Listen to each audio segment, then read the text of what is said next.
by.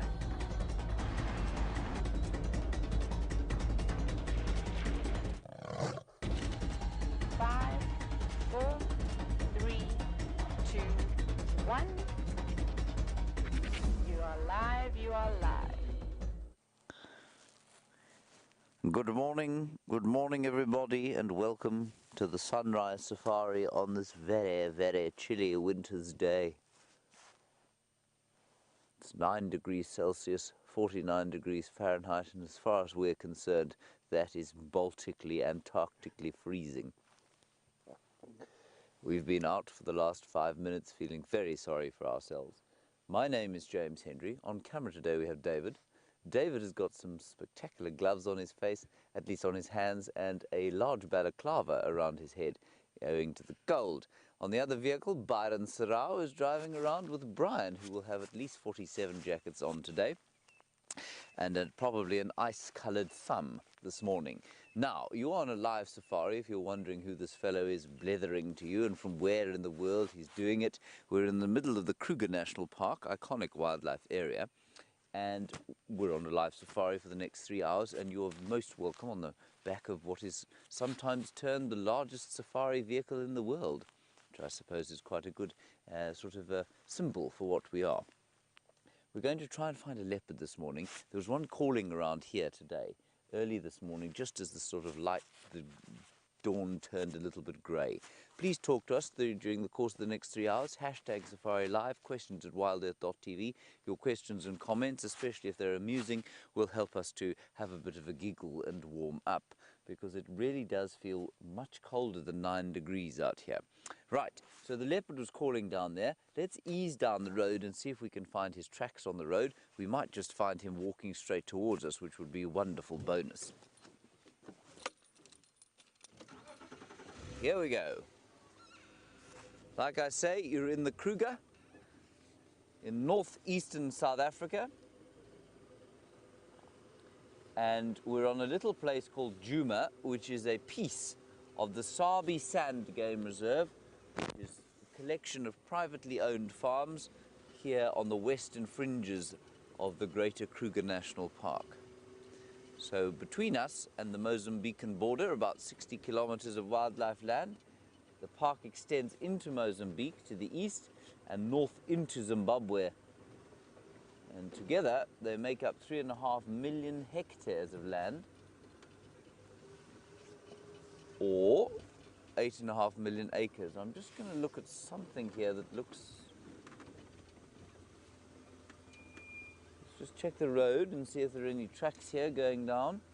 Roads, of course, often major arterial routes for territory marking cats, like leopards or lions. They often use roads or very obvious game paths, quite unlike their more timid counterparts, the cheetah, which will normally cross a road and just sort of skulk through the bush, hoping to be avoided, or hoping to avoid.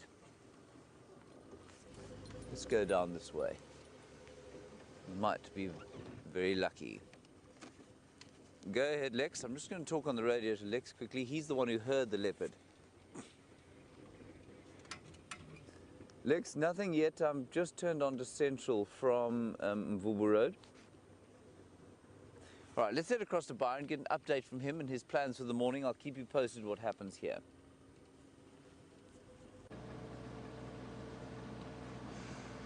Good morning, everybody, and welcome again to Safari Live. My name is Byron, and with me on camera I've got Brian and the Thumb. Hi, Brian. Oh, and it is a chilly morning this morning. Luckily I've got my gloves, beanie, so I should be okay, and scarf. Brian is well covered behind me. Hope you all had a good evening, or wherever you are around the world, that you're having a great time. It's fantastic to have you live again with us this morning. Yesterday we had a really, really exciting afternoon, a lot of activity. So my plan for this morning is, yesterday afternoon we had a single lioness who we think is probably from the Nkuhuma pride. And on our way back, after we left her and after we left our viewers, we bumped into a male lion at the Buffelshoek Dam. he was calling, and I think possibly that's what caused that lioness to move away. I don't think she was too interested in meeting up with him. We are going to head back into that area and see if we don't have any luck in finding either the male or that lioness, and see if there has been any activity in that area from last night. While we are driving, constantly trying to check for tracks, see if there's any sign of wildlife that's been moving through the area.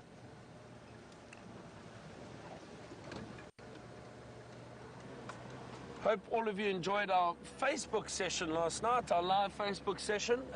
I thoroughly did. It was my first one. It was nice to sit with James and Brian, have a bit of banter around the camp, and answer some of your questions. Hopefully we have another one before I leave in the next week.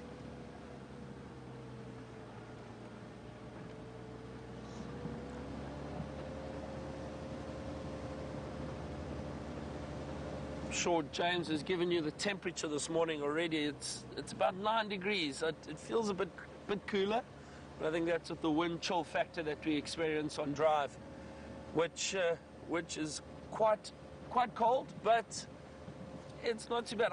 To be honest, I really enjoy this temperature. Winter for me in the bush is fantastic. Animals move around a little bit longer during the day because it's much cooler. They don't go and hide in the shade of trees. Just have a look here.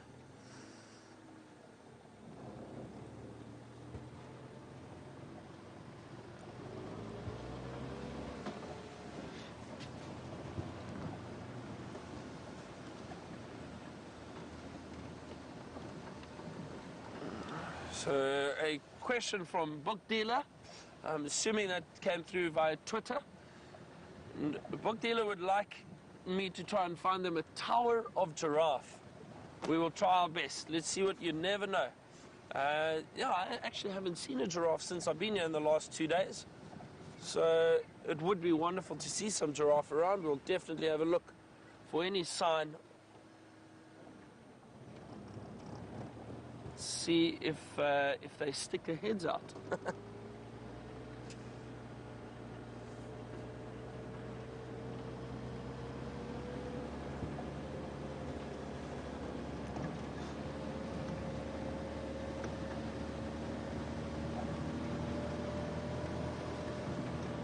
Thank you again to everyone for the wonderful comments and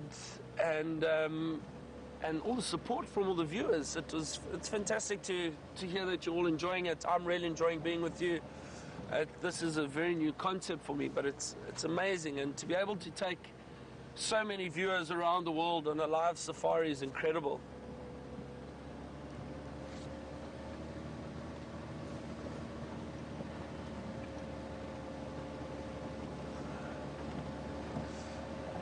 While I'm moving along this boundary road and looking for any tracks with Brian, why don't you go and have a look what James has for you?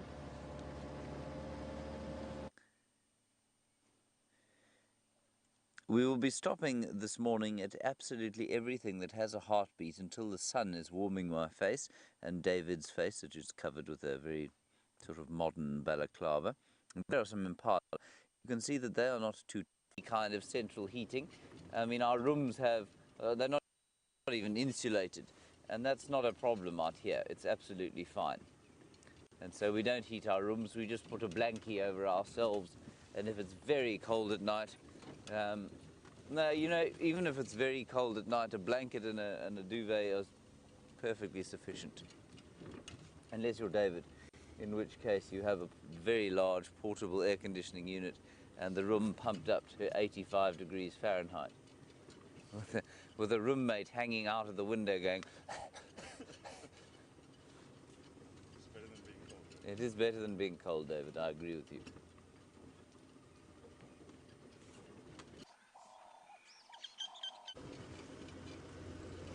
Sorry about that, everyone. Not sure what happened. No one's probably sure what happened. Anyway, we're back now, and you've missed nothing.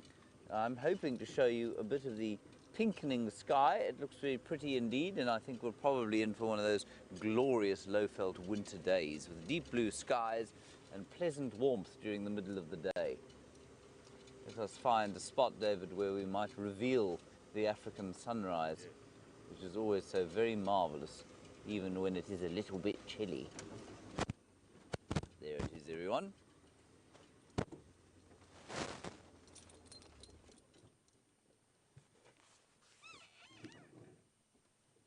Kirsten, go again with that last transmission, please.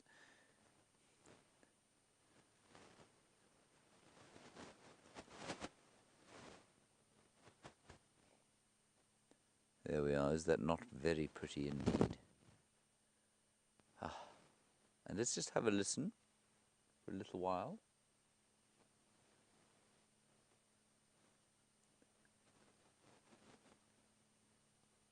Very quiet dawn chorus today. One oriole to the left. You can hear the odd hornbill going,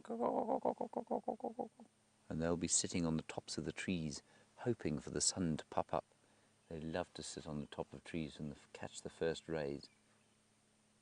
And down in the valley of the Great Mulwati calls the first crested francolin.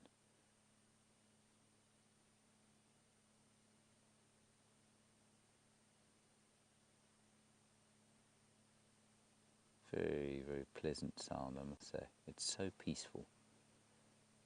Perfect Saturday morning. All right, Darby, let's drive gently along. No leopard tracks yet. We might be lucky. We might not. We never know what's going to be around the next corner, as the Safari Live cliche goes. But it really is very true.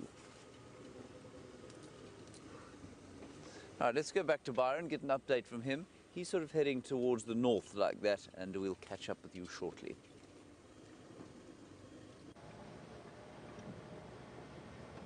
Welcome back, everyone. So, Brian and I have been driving around looking for any sign of lions from that we had for yesterday afternoon. We had tracks of a single lioness, possibly that lioness we had at the Buffelshoek Dam last night. But they unfortunately have crossed our boundary and headed further north onto Buffelshoek. But I haven't seen any tracks of the males around, so there's a very good chance that they could still be in this area. We're having a good look, and we're heading towards Buffelshoek Dam now. It's still very, very cool, and it is still quite early, so often in the colder conditions, I've found in the past, predators, even though they are more active in the early mornings, they will go and lie down a little bit and wait for a little bit later in the morning and then start moving again. You know, they've probably been moving around quite a lot during the evening. You know, I often think we miss so much at night. And these animals do just what they want. They go wherever they like.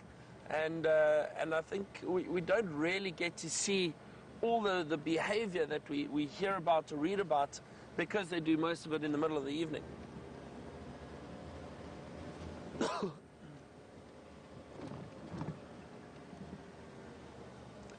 Janet made a comment earlier about all the beautiful colors, and I touched on it yesterday afternoon too, especially with that afternoon light. The colors in the bush at the moment are fantastic. And as Brian pans through and has a look, you can see beautiful yellows and oranges and greens. Excuse me.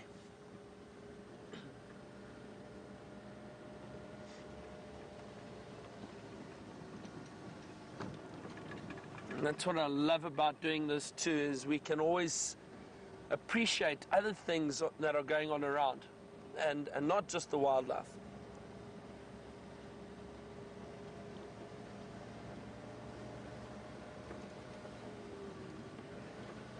So Andy and Julia from Los Angeles would like to know how long a regular safari lasts, and do guests actually stay on the vehicle for 3 hours like Safari Live? Andy and Julia, yes, there's no set time for a safari, but generally it's between 3 and 4 hours long. That, I would say, is average time for a safari. Most places, though, it also all depends on what you're seeing and how the morning or afternoon is going. It could be a bit shorter, it could be a bit longer, but generally it's between 3 and 4 hours. And time flies while you're driving around through the bush. We would also do short little stops and get the guests out to stretch their legs a little bit. In the mornings, we stop and do a tea or coffee break. You get a nice hot cup of coffee and a rusk or a biscuit, just something to keep you going until breakfast.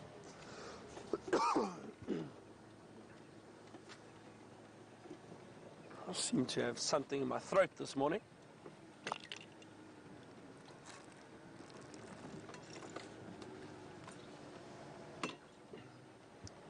Still no sign of any lion tracks, but we are getting closer to Buffelshoek Dam.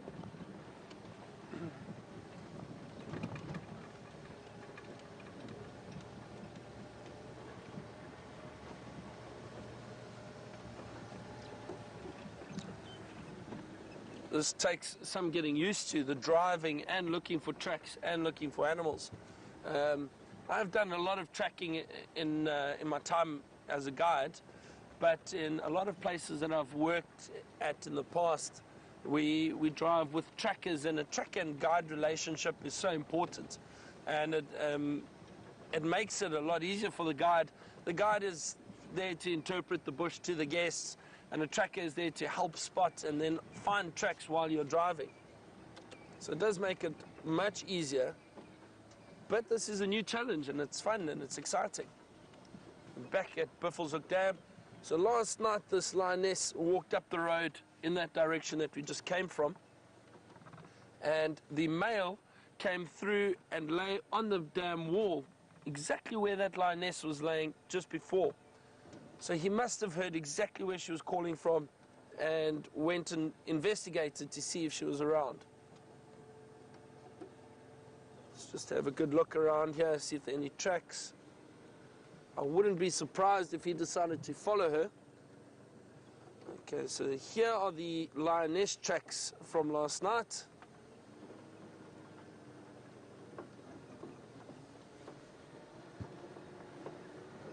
The resident hippo is still there.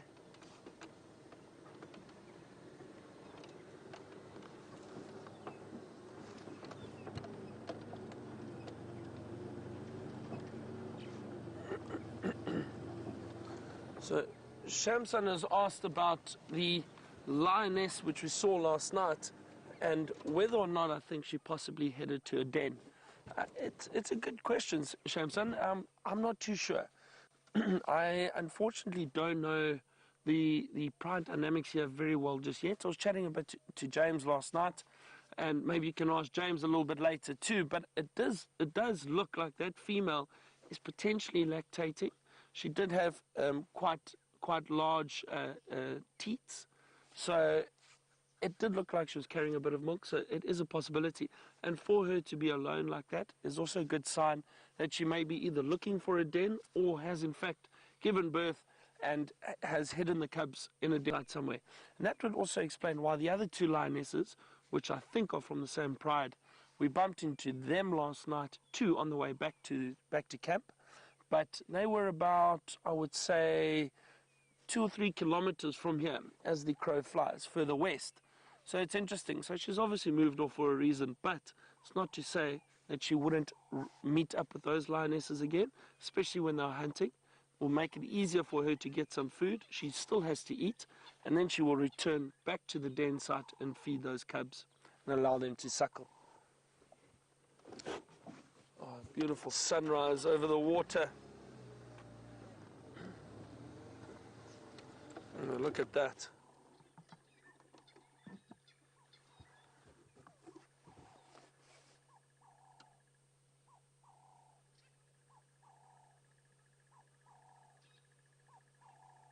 Doves calling in the background. Oh, wow, amazing.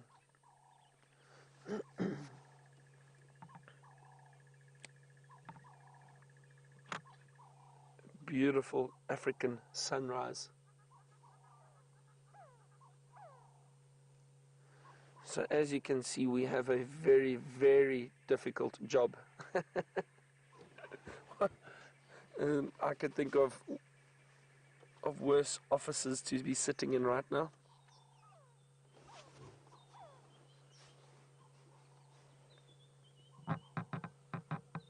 fantastic. Really beautiful. And it also helps to sit and listen for a while in places like this. Maybe pick up on alarm calls or predators calling. Again, still nice and early, so you might still get quite a bit of activity from them. And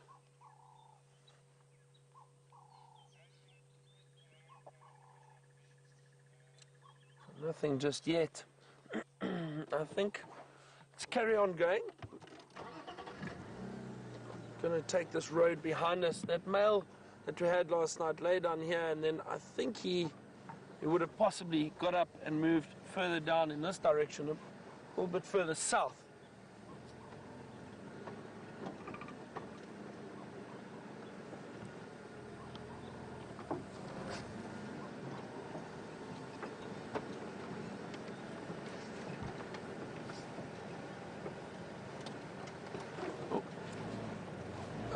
Yeah, I only see tracks of that lioness at the moment, which we had that walked past us. I don't see tracks of the male coming through there. Maybe tracks of other lions here. And there's a track of a male, it looks like.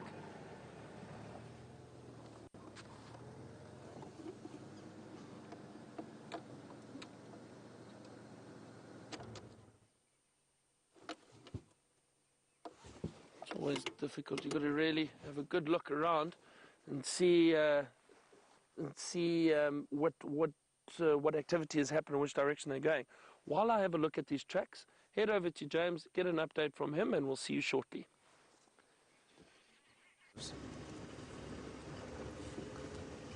Right here, we did Hyena Road, which is where you last saw us. Now we're heading south down the Gowrie cut line, it's called.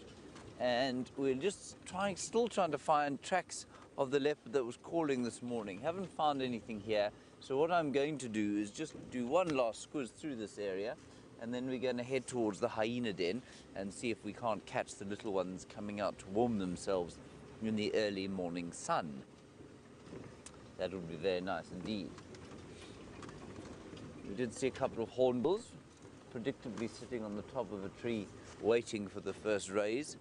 And the first rays there, you'll see them catching my face now. Yeah, it's very nice.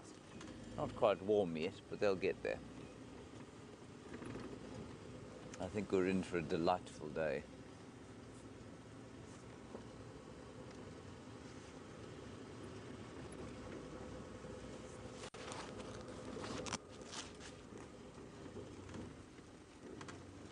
Hello, Faria and Dr. Bob in New Jersey. You're interested in animals that might be sort of differently distributed during the winter and summer months.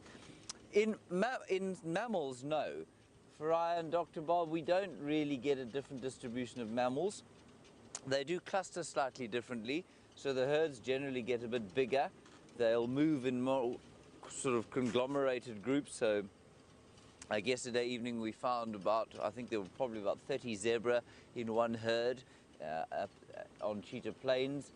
Buffalo herds generally get up to sort of 400 at this time of the year.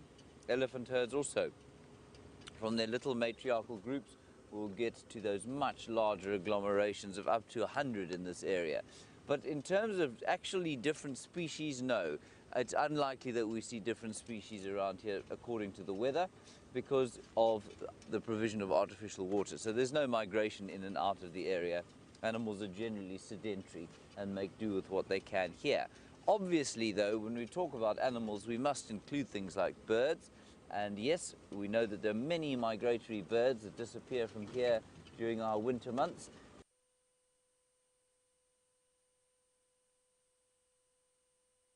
Though, when we talk about animals, we must include things like birds. And yes, we know that there are many migratory birds that disappear from here during our winter months. And they're either intra-African migrants, which means they go up north of the equator to sub-Saharan Africa. Otherwise, they're Palearctic migrants, which disappear all the way up into Europe and sometimes as far as Siberia and the Arctic, which I think is a remarkably long way to go to get a meal. Anyway, some of the birds have to do that. And then, of course, I mean, animals also must include all the invertebrates and all the insects and things which just don't occur in the winter time at all.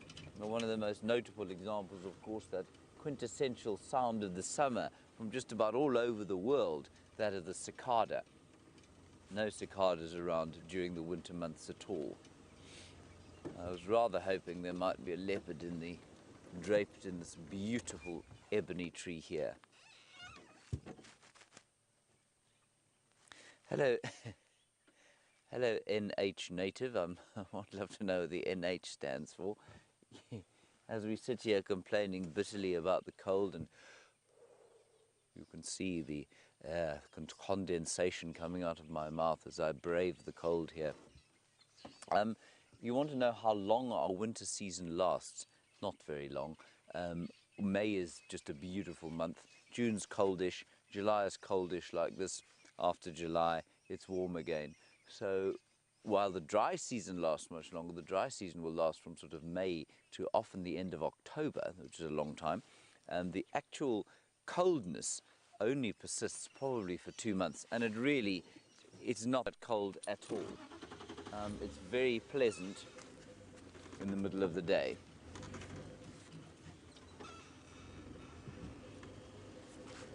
I'm just going to turn the radio down slightly.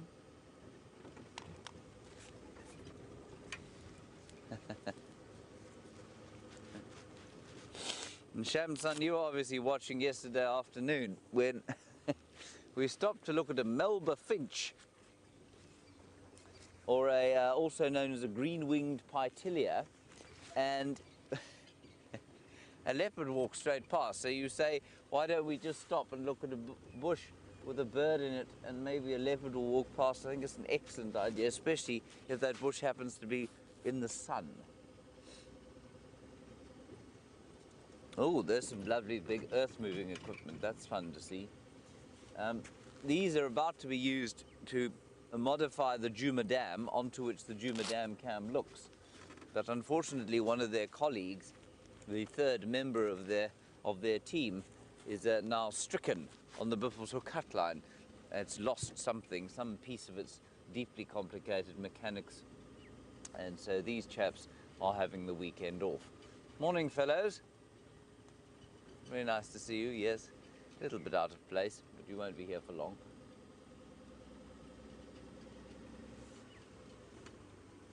Now, Lex thought he heard the leopard heading this way, and I've yet to see any further tracks. So let's go to the hyena den and let's see what we can find there. Just keep an eye on the Djuma Dam cam over the course of the morning. The leopard might pitch up there for a little bit of a, you know, a morning coffee, if you like.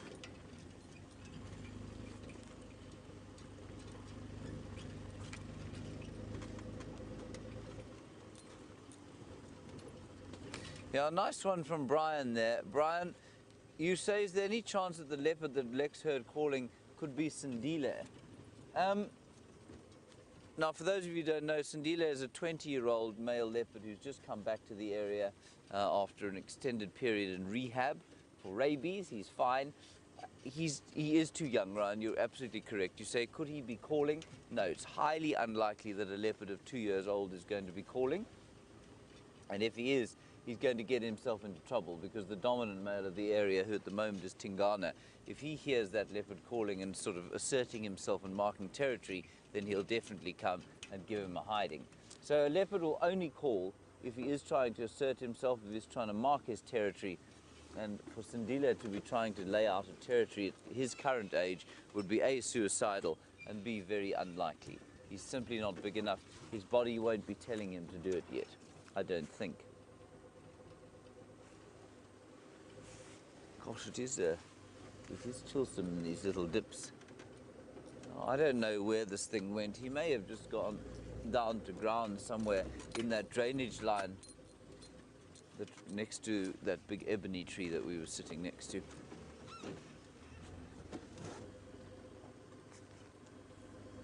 But otherwise, everything is out hiding. Let's see if we can make some success with the hyenas. I can see many hyena tracks going back towards their little home, which is not too far up the road from here.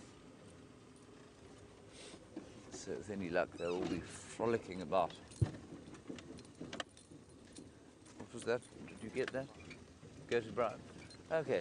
Apparently we're going to go back across to Byron for an update as we go through this rather difficult section. We'll see you at the hyena den.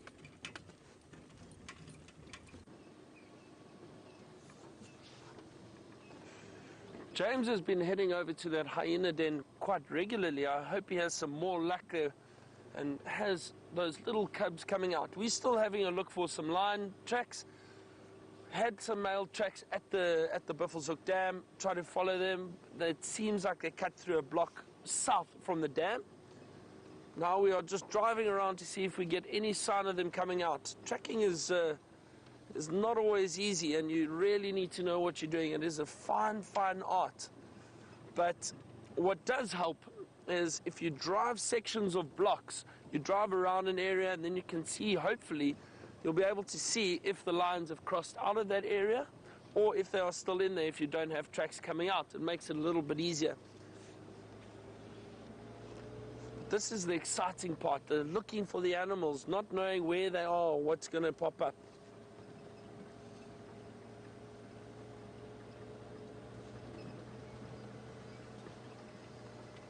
So Shamsan has asked us about whether or not, if you go to a safari lodge on safari as a guest, do they take you on drives out through the day and also on bushwalks and tracking?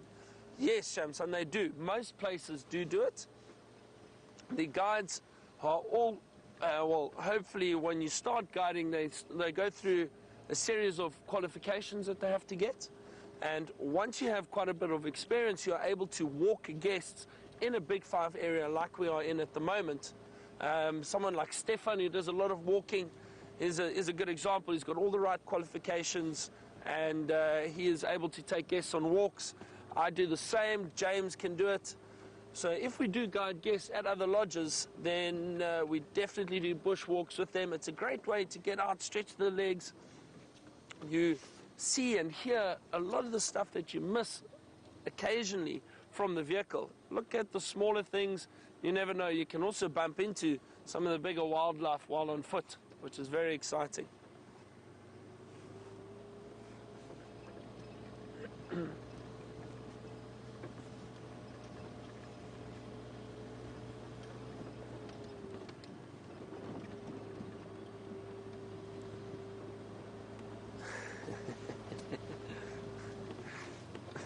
So we have a question from Joburg to Kili, and the question is, if you cycle in in an area where there are lions, are they likely to attack you? I'm not sure if this is one of my friends back home that is sending me a question, because I think they are doing a cycle race from Johannesburg to Kilimanjaro for charity, but generally, you have to be very careful if you are cycling in a Big Five area, not just of lions, but of any animals. The one thing is that generally animals are more afraid of us than we are of them. But when you're on a bicycle, and if you do cycle in an area where there is wildlife, you've got to be very, very careful, because you can sneak up on them. They wouldn't necessarily hear you as much as they would if you were walking. You'd make far more noise walking than you do on a bicycle. It's unlikely that the lions would necessarily attack you. Again, they'd probably get a fright and most likely run off, but always have to be careful. And generally, if you are cycling in an area like this, you would have a guide with you that would be able to tell you exactly what to do if you come across any of those animals. Just need to wipe the screen quickly. Brian, how's it looking there? It's so foggy. Foggy, all this cold air this morning.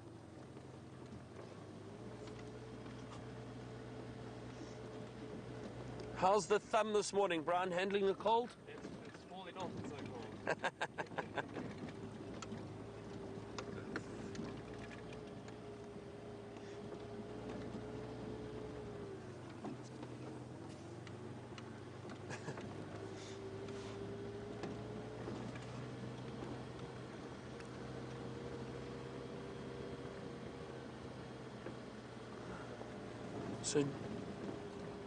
So James has just got to the hyena den. Why don't you go and have a look what he has got there for you?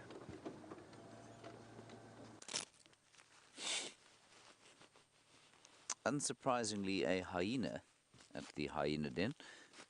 but quite surprisingly, only one hyena at the hyena den. No doubt her two little babies are just inside there. And yesterday we had the most wonderful sighting of the two little ones. Can't be more than 10 days old, I don't think, sitting inside. And they came out and they suckled and they played around a little bit before disappearing back inside. We also had one of what I think was the January babies knocking about. I don't know where the other one is. Don't know where the rest of the clan is.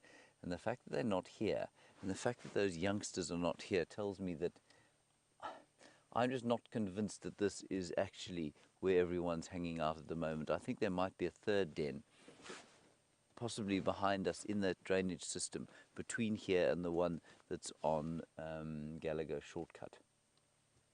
She's definitely low ranking. She's given birth here. There are one or two who come and see her. They spend a bit of time here, and then they seem to duck off.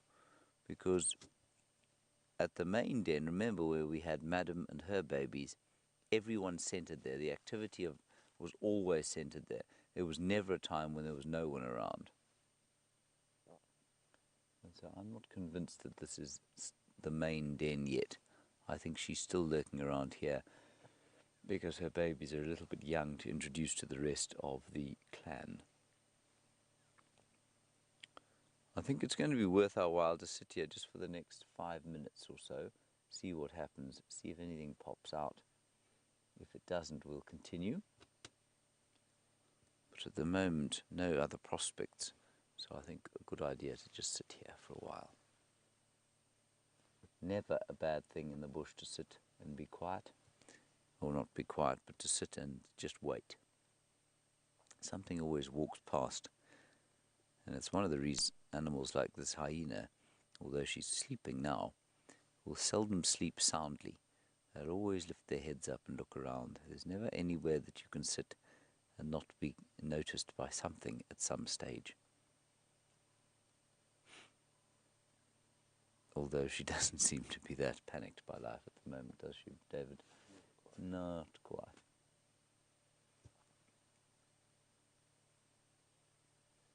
So at the moment, we know that the clan consists of at least 16 adults or so, and we also know that there are 2 December babies, 2 from last year, 2 January babies from this year, a November baby from last year, and a couple of June babies, no, 1 June baby as well from last year.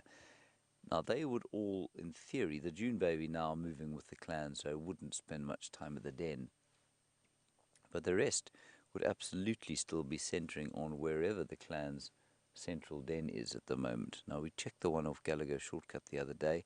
There's definitely nothing going on there. So it's difficult to say what's going on.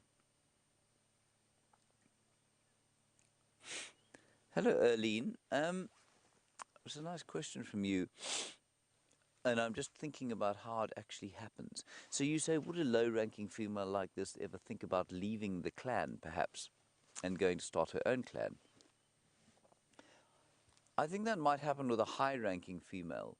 I don't think it would happen with a low-ranking female. I think it would be unlikely that she would have the gumption to go off and try and sort of dominate other hyenas.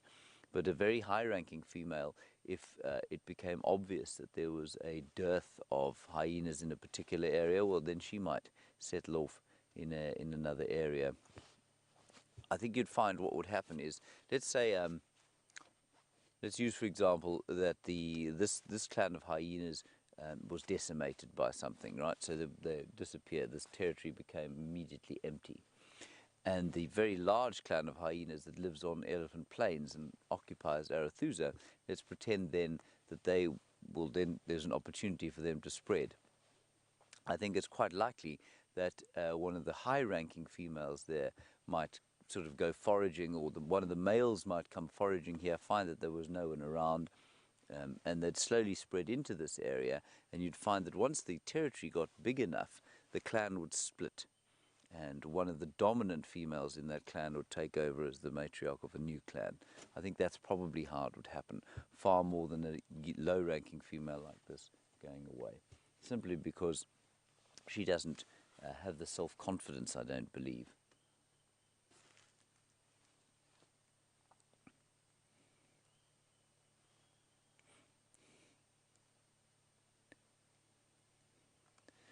Hello, Sandy. Nice one about whether they have anything to worry about. This hyena doesn't seem to have a worry in the world because they move in groups. Sandy, they are, I mean, the predator hierarchy here, the top 5 predators basically go in this order: lion, hyena, wild dog, leopard, cheetah. And this lions and spotted hyenas often are interchangeable depending on their numbers. And it's because they're big, and it's because they're in groups. So the bigger the hyena group, the more chance it has of sort of becoming the apex predator. And so they don't worry about a great deal. They absolutely worry about lions, and they worry about other hyenas. This hyena would worry about a big male leopard that came wandering through here if it was found on its own. She would worry about it, but not to the extent that she would feel the need to run away. She may well turn and challenge a leopard, because a leopard is on his own, so he's never going to take the chance. Even though he's much bigger than she is and he's stronger than she is, he's not going to take the chance of getting injured because he doesn't live in a group. And that passes on to the next part of your question. They always seem to be stealing food from everyone else, you say.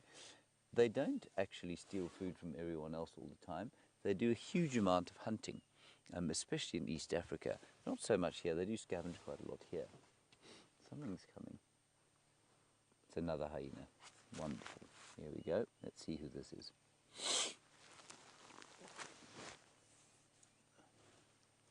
Just off through there.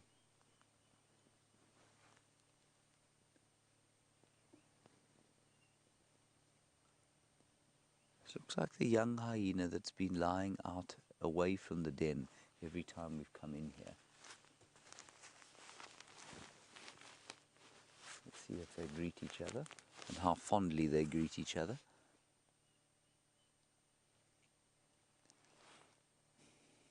There we go.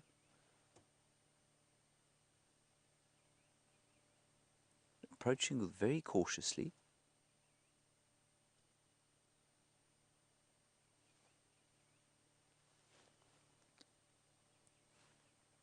Come on then, come and say hi.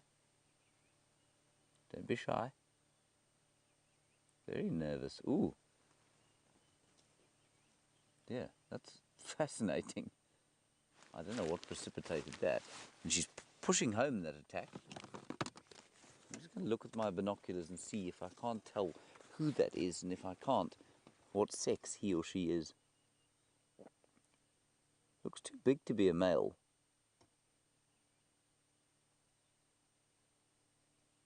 But definitely not flavour of the month, and our mother is very unhappy to see him.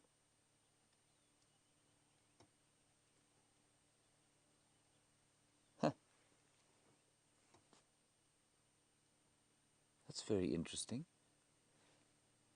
I couldn't begin to tell you what happened there. They're still round the corner, just out in the sun. And I don't know... I mean, nothing's going to come out of the den now.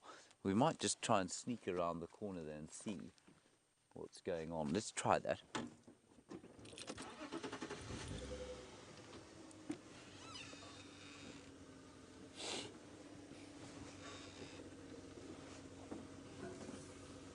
Shamsan, nice one from you also, about low-ranking hyenas and yearling hyenas and whether they'd pose a threat to new cubs. Shamsan, no, I think almost universally not. Although they're low-ranking, they're hyena, it's still a tightly knit group.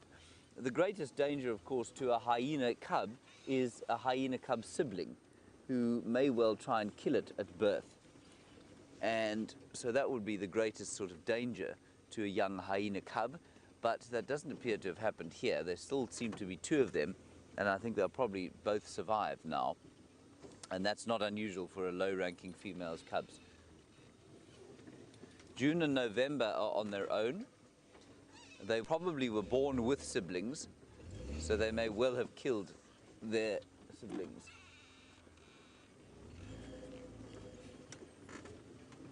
Sorry, John, I missed your question. I was waffling on about the last question. I'll get it back from you.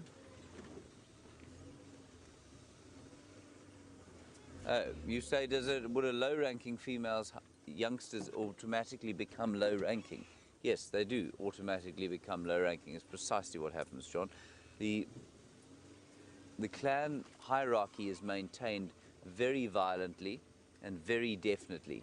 We're going to wait here. The hyenas are just up ahead. Looks like the mother wants to come back here. And just, sorry Dave, just look over there. It's a crested francolin about to go down into the hole where the little cubs are. That's where the little cubs are. So John, it is precisely what happens that a low-ranking female will inherit the status of their mother. Look, here they come. Here we go.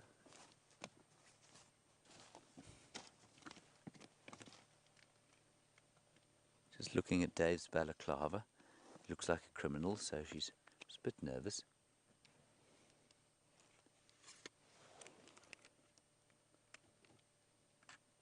That's where her little babies are.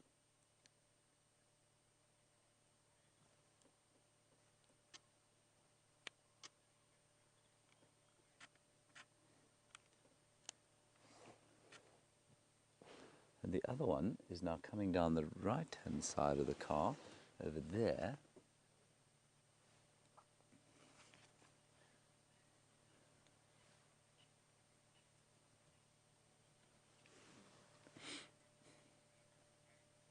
And she's just, while we look at that one, I'm just going to narrate what's going the other one. She's just stuck her head into the den site.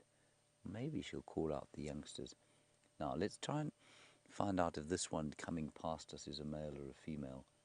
It's not unusual for males to come past and say hi at the den, even though they're all low-ranking compared to the females. Now, I can't tell. This looks like a male to me, maybe. But a youngster, maybe a young female. It is very difficult to tell.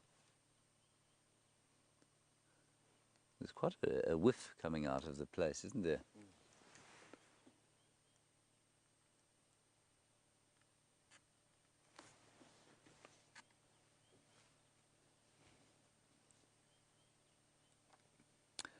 Thank you, Chris Rogue. You say that this is clan male number 15. Now, Chris Rogue and a few others have maintained a wonderful group on Facebook called the Hyenas of Djuma and Arathusa. And they have amazing... Sorry, I'm just listening to... Ooh. We've got tracks of Karula coming onto Vuyatela. That's good news. All right, we'll head that way fairly soon. So this is apparently a male number 15 from Chris Rogue. Thank you very much for that, Chris Rogue. They've got wonderful pictures of all the hyenas and identifying spots.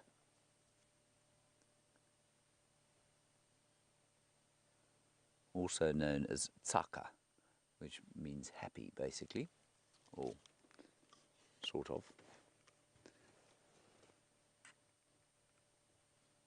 And you can identify them. Chris and the others identify them from the marks on their bodies. I think Chris, if I'm not mistaken, you know, from the spots don't change. And so if you keep an eye out, you can tell what's going on. You can see how this male is much more low ranking than the female. He's not prepared to take a chance with her.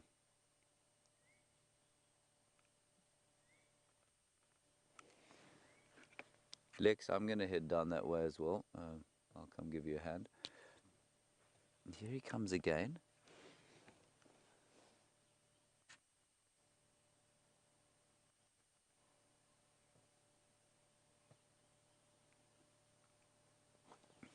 Look, look, look, look, look. Not happy to have him around. Now, I guess infanticide is a possibility.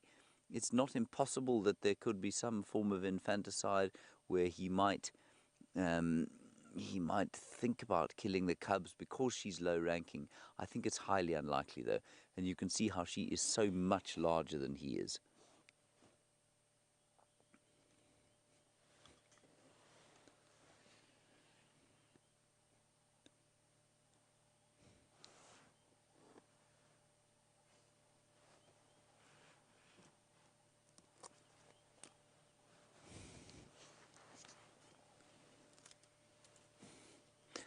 You say, would she be, Marianne Boston, a nice one from you. Sorry, I am just listening to the radio, what's going on with those Karula tracks.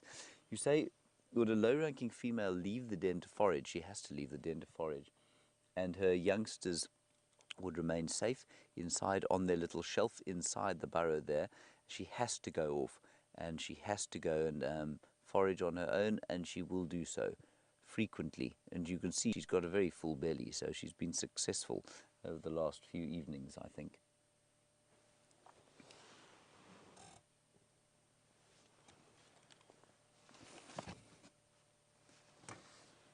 All right, let's just see a little bit more what happens here, and then I think we're going to head down towards those Karula tracks and see if we aren't very lucky there.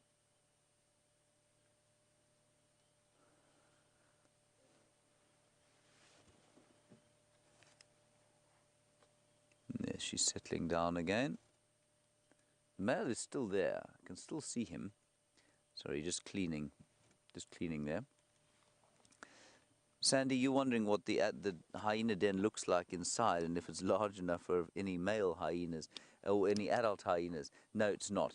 I don't know what it looks like inside. I was about to make some facetious answer about there being some sort of playpen and a PlayStation and various other modern conveniences for young kids. No, it's very small inside. It's big enough for, say, a 4 or 5 or 6 month old hyena to go into, but behind that, I think it gets deeper every time they use it. Behind that, the little ones will dig a shelf for themselves to sit on, and so very small at the back of the den where the little ones are safe. All right, let's go backwards.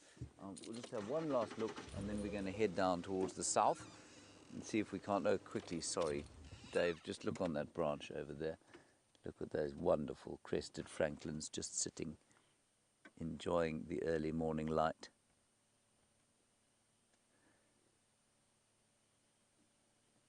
There's one of them. It's like they're walking the plank.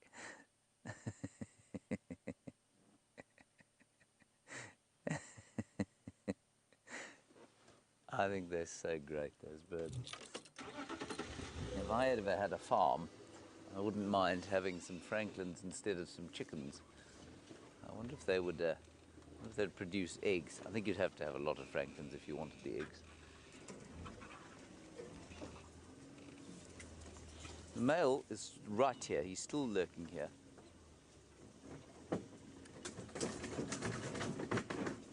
Unfortunately, we just ran over a very large tree and the male got a bit of a fright.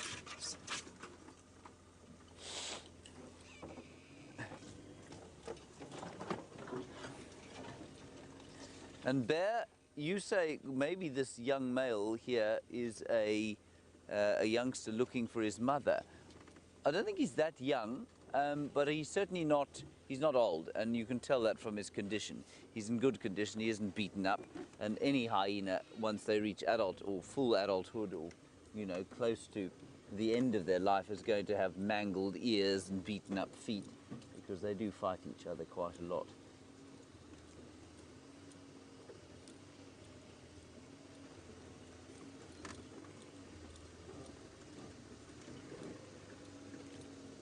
Ease around here. Sorry, fella, I don't mean to give you a fright. And you can see how much more nervous they are than the females. Much more. They've got a lot more to be concerned about.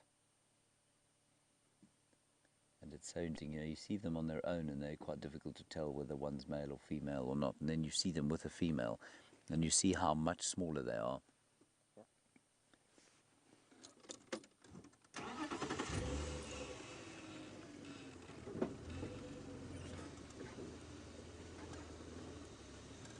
He doesn't want us to be sandwiched between us and that rather nasty female. So although she's low ranking, you can see here how she is completely outranks any male.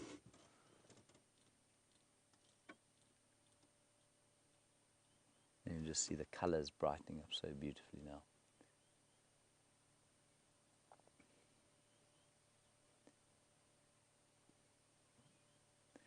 All right, everyone, I think we're going to leave the den now while the Mrs. Hyena goes popping down in there, snoozing. Her youngsters might come out a bit later. This male, I think, will probably find some shade eventually and lie down in that, but some sun initially. But while he does that, let's head down, I think, towards where Karula's tracks have crossed onto Juma. We'd really like to see her again. So let's, while we do that, head across to Byron. I know he's heading towards quite an exciting sighting, and let's get an update from him.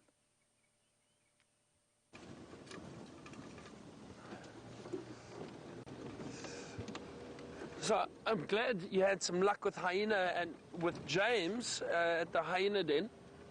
We've got an interesting sighting. So Brian and I were sitting around trying to work out where these lionesses and lions have gone, and we had tracks heading much further south.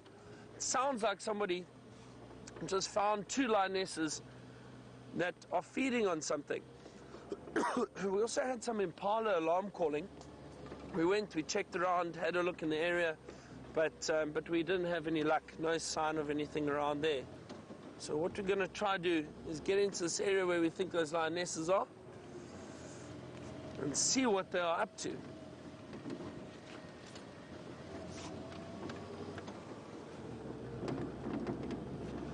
Oh, we're just saying it's very, very chilly this morning. While we're driving around here, the temperature has dropped. As the sun has started to rise, the temperature dropped even further.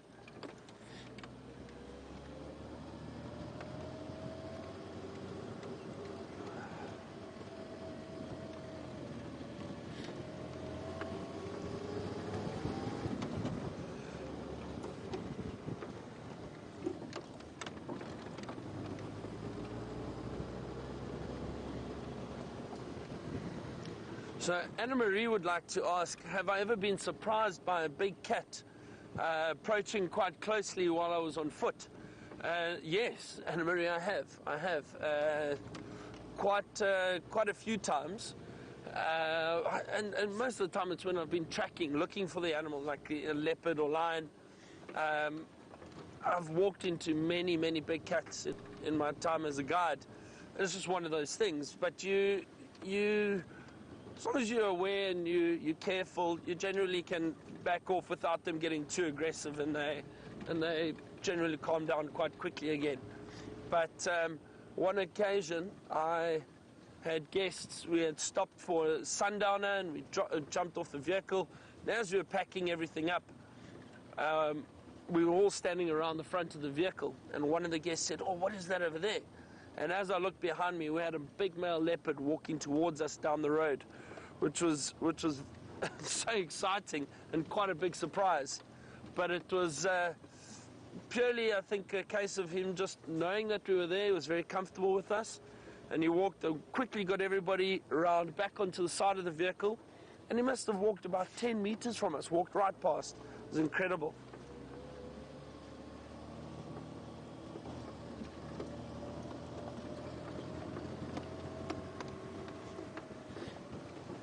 Getting closer to that area where we think these lions are. So exciting times ahead. You're going to have to help us keep an eye out. Don't want to miss anything. Oh, look what we have ahead. Giraffe. We had a question about giraffe this morning. Look, Diva, here is a giraffe for you. You asked for it, and look what we have found. Let's just see. I only see the one. Oh, wonderful. Big male. Looks like quite an old male. Let's just see. Just keep an eye on it there. Let's follow it a little bit. Look at that. Again, you never know what you're going to bump into out here. Now we're looking for lions. We bumped into a giraffe. Oh, that is a big old male. Wonderful. Look at that.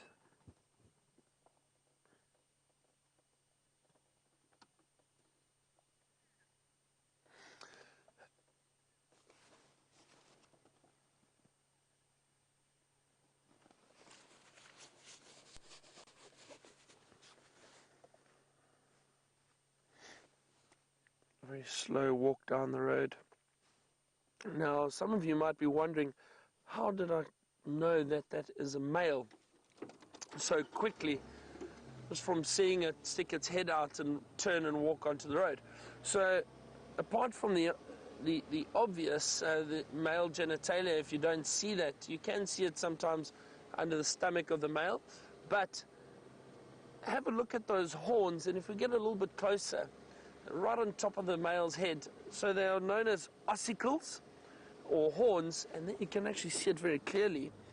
These horns of the male, do you see how bald they are on top? The horns are much thicker and completely bald on top. The females, their horns or ossicles are much thinner, and they've got little black tufts of hair that cover the entire horn right up to the top. And you can see that very, very easily if you do see a male and female giraffe, if you can just see the head. So it's quite easy to tell if it's male or female just by looking at that. Also, this is a very big giraffe. This is a nice old male. He does seem a little bit darker, and that tends to be either a genetic thing or with age. The older giraffe tend to become a little bit darker, but it can also be genetic or area specific. Some giraffe in certain areas might be a little bit lighter than others. We only have the southern giraffe in southern Africa, but up in Kenya, Tanzania, you get a lot more species of giraffe up there. Different species. And look at that. Look, you see he's missing a bit of his tail. That could be a number of things. But often what happens with giraffe is they get a lot of ticks that sit on them and pester them. And occasionally the ticks can be so bad they cause an infection. And I've seen it a few times on the tails of giraffe. And the tips of the tails end up falling off. In other instances, or you could have lions trying to hunt a giraffe, maybe when they're a little bit younger. Look at that beautiful giraffe. Wow. And occasionally lions try and hunt a giraffe and might grab a tail and pull off a piece. But I think in this case it's possibly due to the ticks. You can see clearly again that this is an older giraffe. It's got a lot of calcification on the head. Can you see those lumps or knobs around the head? That's from also a good sign of age. Calcification builds up around the skull of the giraffe. Zoe from Australia has asked us, how big is a giraffe compared to an elephant?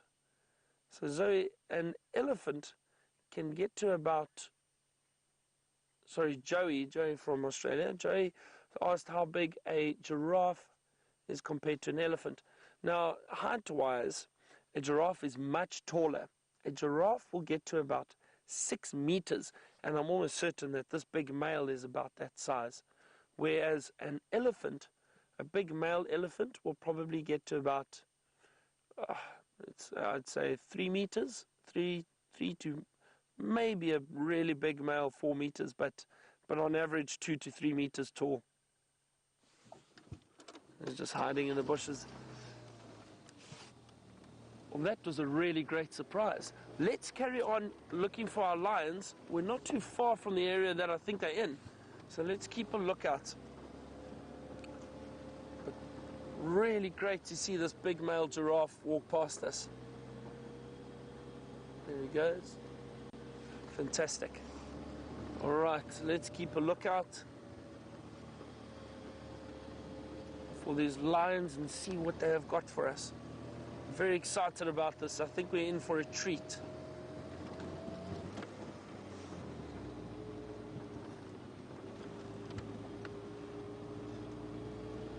Some buffalo dung around this area too.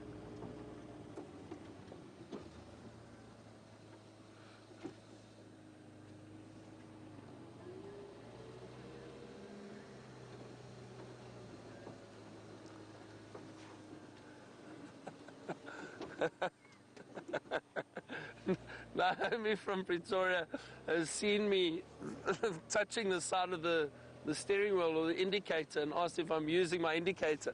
I'm not. It is a habit now. I mean, I've put my hand on there a few times and thought, wait, I don't need to use it. No, so I don't use it in the bush. We don't have to. But it's pure habits. It's from driving vehicles in the cities and so on. And it just, I don't know why I did it. Brian's having a good chuckle at me now too. I'm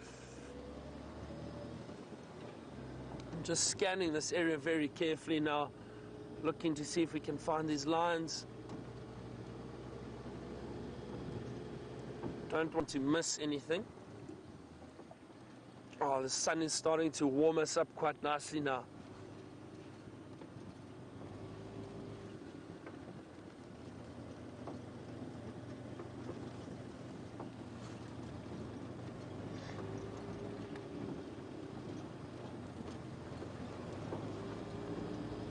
Okay, still having a good look.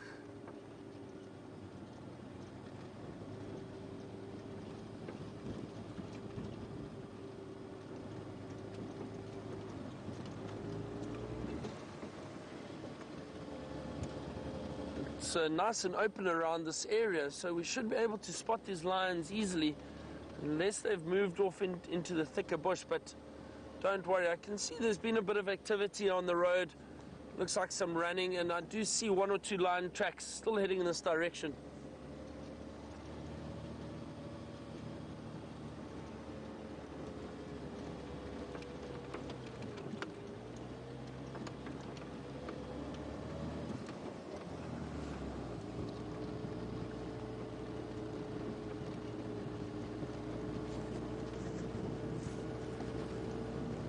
Let's have a look. Come on, where are these lions hiding?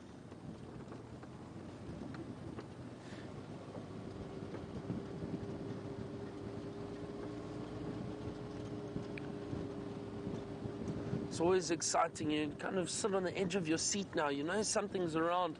You're just not sure where it is. Oh, there we go, there we go.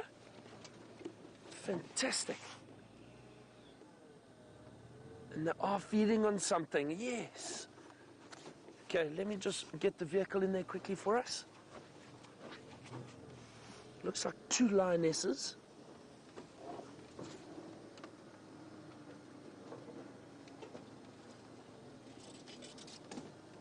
There we go. Wow, they're feeding, oh, they're feeding on a young buffalo. And remember I said we actually had buffalo tracks back there. These look like these two lionesses that we bumped into last night on our way back to camp. I'm not too sure, but I think this might be two lionesses from the Nkuhuma Pride. I hope I'm saying that correctly.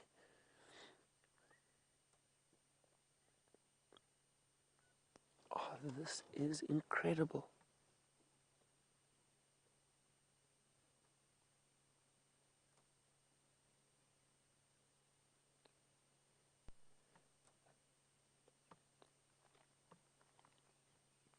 Now, watch closely while this lioness is feeding.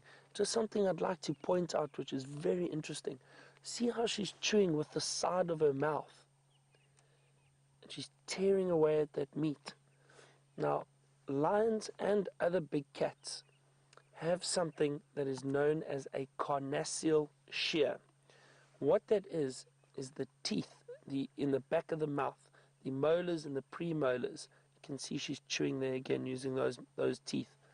They are slightly sharpened. They end in a sharpened edge and they overlap each other, almost like a scissor motion. And at the back of the jaw, that is obviously where all the very powerful muscles are in the jaw. And they prefer chewing and tearing with those teeth. So that scissor motion with those very sharp teeth and the power allows them to tear and break the meat down very easily. So that is the carnassial shear. They will still use the front teeth to tear open carcasses, but have a look. You see she's chewing with the side of her mouth there. And the other side. Very interesting to see. looks like the other lioness has eaten her full. There, Brian's focusing on her now. Look at that belly. That is a full stomach. Lions will gorge themselves on meat. They'll eat as much as they possibly can until they cannot feed anymore. They will then go lie down and rest, just like this lioness is doing. And a little bit later, she'll probably get up and feed again. And they will constantly do that until there's nothing left of that kill. Once they've eaten everything or all the really good meat and there's not much left for them to feed on, they'll move off. And you might get other scavengers coming in, like hyena or potentially vultures, although this is a little covered and it's not a really large kill. So I don't think you would get a lot of vulture activity here. But you will get hyena and probably a few jackal coming and scavenging off of the remains.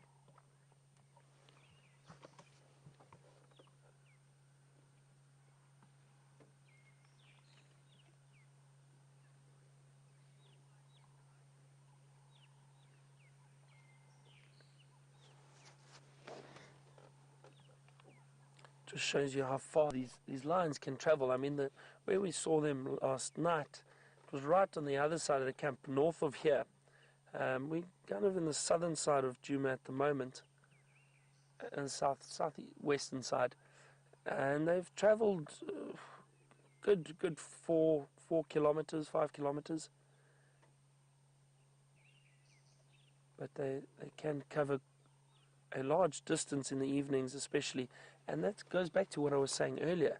You know, we don't really know how far these animals can travel, only from what we track and find in the morning, but in one evening they can cover huge distances, very active, and especially they will try and hunt under the cover of darkness. Lions are also ambush predators, so they try to use the evening to their advantage and sneak up on prey and stalk and hunt. And these lions have been successful.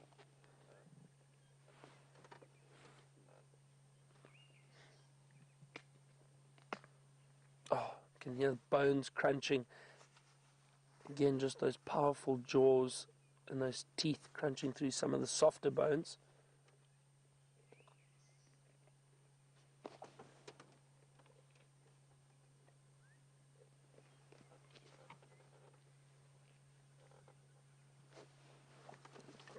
Just trying to have a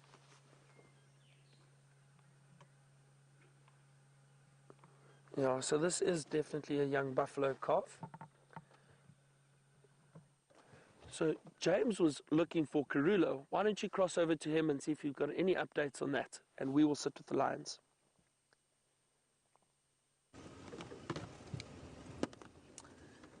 Now, hello everybody. That is rather wonderful that you've been watching two lionesses having their breakfast. Obviously a very bad day for the buffalo calf. We've come down very far to the south now. We're actually not far from where you were watching the lioness with Byron, and hoping to find tracks of Karula and her cubs. Now, there were reports of them coming onto the reserve. Lex has driven this area and he says he can't find any tracks, and if Lex can't find tracks, I'm deeply suspicious of my ability to find them.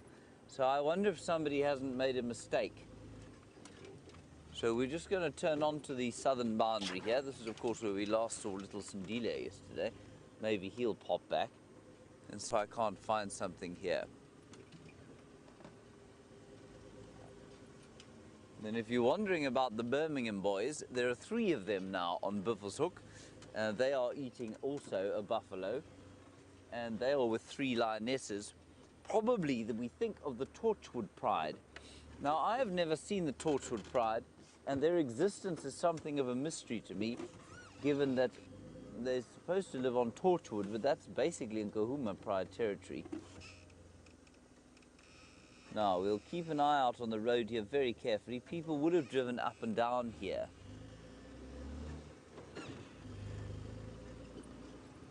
So if I don't look you in the eye while I'm waffling away, it's not because I'm being rude.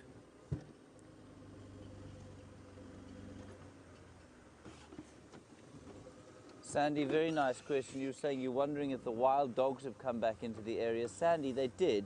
They came back onto Vuyatela or Djuma for about 5 minutes, and then they went north into Buffelshoek, and then north from there into the Manyeleti. So they hung around for precisely 5 or 10 minutes, which was obviously deeply irksome to us, but they're not around here anymore. I think they'll come back. I suspect it was a dispersal pack, simply because I'm pretty sure that the packs, the settled packs, will have given birth and denned now. And for them to be ranging that far, unless that maybe they've got a den in the Manyeleti and they just came down here for a sort of hunting foray, it's quite a long way for them to come. So maybe they're a dispersal pack.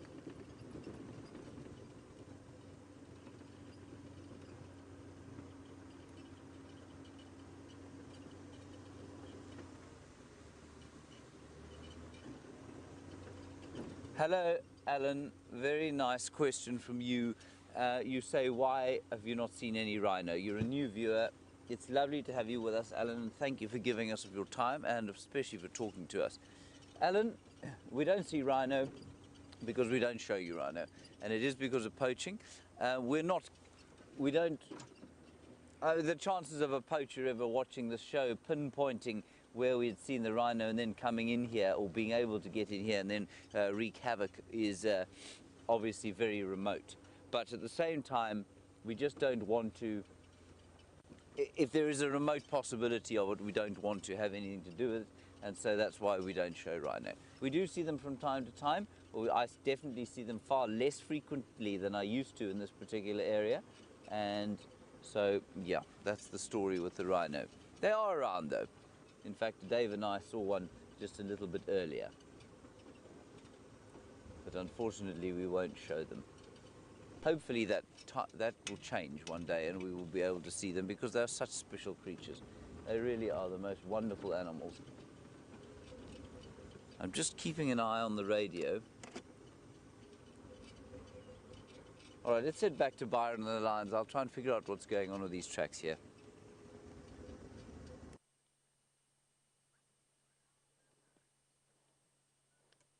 James hasn't had any luck yet with Karula, but as I always say, it's too soon to panic. We're still sitting with these two lionesses. Just heard a sound in the distance, and this lioness also picked up her head and noticed that. Sounded almost like a buffalo.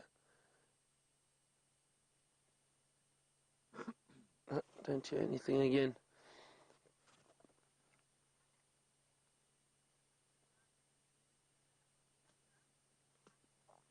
So Kathy from Tennessee has asked us if these lions would eat the skin of the buffalo. And Kathy, generally they try not to eat too much of the skin, but they will. You know, it's inevitable while they're feeding to feed on some of the skin. As you can see, while that lioness is feeding, she's trying to get more closer into the meat underneath the skin, and she's tearing a lot of the skin away, but they will still feed on bits and pieces of the skin. That's often why lion dung has got a lot of hair in it. You can see it if you do find fresh lion dung. There will be a lot of hair in it, and that's from the skin of animals, from the fur.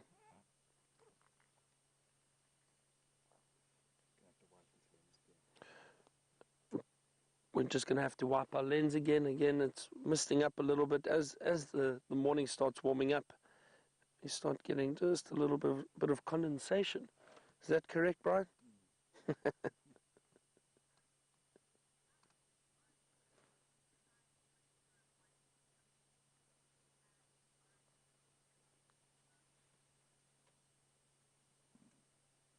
So Alice from Oregon has asked us if lions, let's just see what this lioness does. Just changing position. Alice from Oregon asked us if lions only grow one set of teeth. Alice, I'm not too sure when they are younger if a new set grows in. I'm not too sure. I'll have to double check that, or if somebody else has got any idea when they're younger if they do grow new teeth. But I've definitely seen in adults, when adults break their teeth, they don't regrow. The teeth do not grow back. So in adults, no, once the teeth are broken, or especially those canines, those incisors, then they don't grow back. So it is just the one set.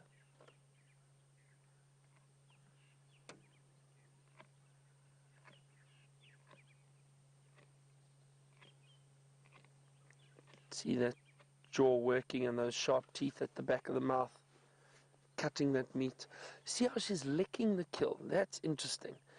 Now, one of the reasons why she would be licking a kill, the lion tongue is incredibly rough, very, very rough. They've got little, almost like barbs, very sharp little hairs on the tongue, and it's incredibly rough. It's almost like sandpaper. So you can imagine, with each lick, she's actually loosening some of the hair and also opening that carcass even more just by licking it. I mean, look how the fur is sticking to her tongue as she licks it.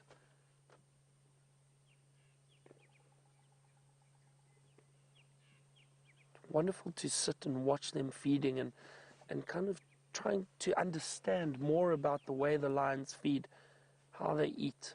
Very interesting. Brian and I are warming up really nicely in the sun at the moment. The temperature has increased quite a bit from this morning, and it is beautiful. Very peaceful morning. Clear blue sky, warm sun. And even though we're sitting watching lions, as I said, it's so peaceful, very calm, soothing.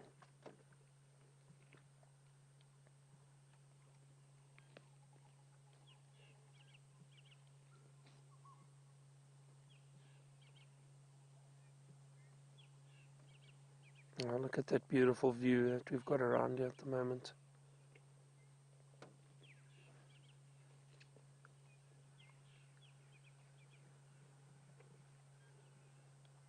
Speaking about the sun warming us up, and on these winter mornings, it really is wonderful. And I've had in the past, I've had one or two guests on the vehicle early on winter's morning, the sun warming us up, and they have dozed off a little bit. And I think, I don't know if it's because my voice is soothing or just because the feeling of the warmth after a cold morning and the fresh air just makes you kind of nod off a little bit. I've had one or two guests doze off, and then when we leave a sighting, it's usually when we're sitting in a sighting because it is so peaceful, and then they wake up again and they go, oh, we just nodded off for a second, but it's such a lovely feeling. So I hope it's not because I'm boring.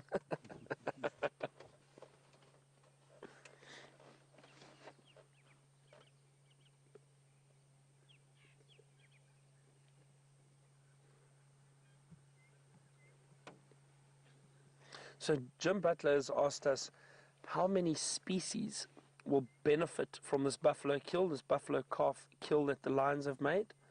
So Jim, a number of species. It's difficult to say for sure, but I'm almost certain that the lions, definitely, so that's one. Hyena, I'm sure once the lions have eventually moved off. Possibly jackal, if there are any in and around the area.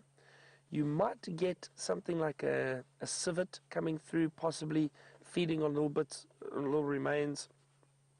That could happen.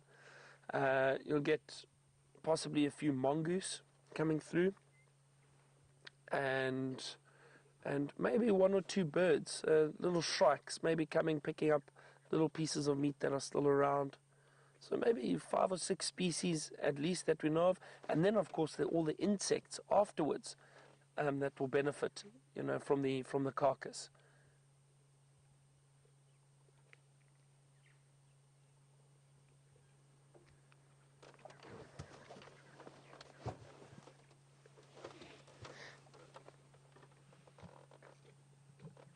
Still tearing away. That lioness is really enjoying that.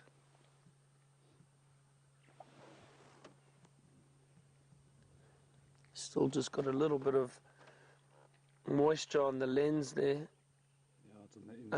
And it's unfortunately inevitable. It will disappear shortly, I'm sure.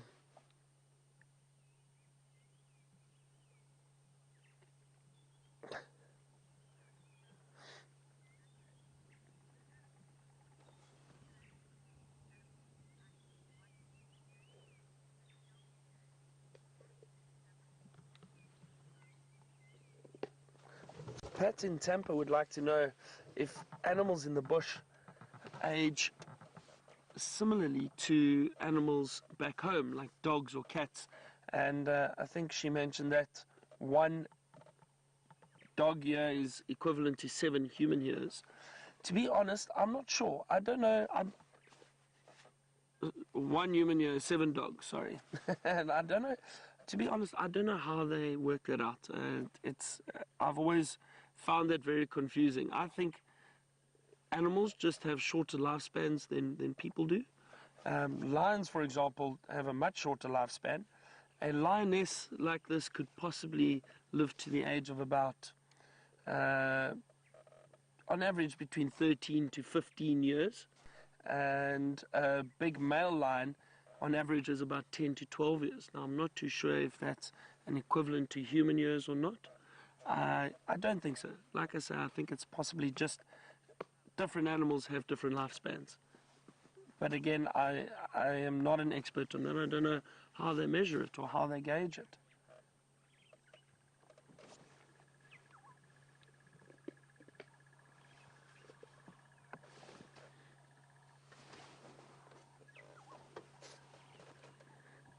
Right, I need to open up the lens to get away this fog. I'm going to have to just do it. Okay, so while Brian is quickly going to fix this lens for us, let's go across to James and get an update from him.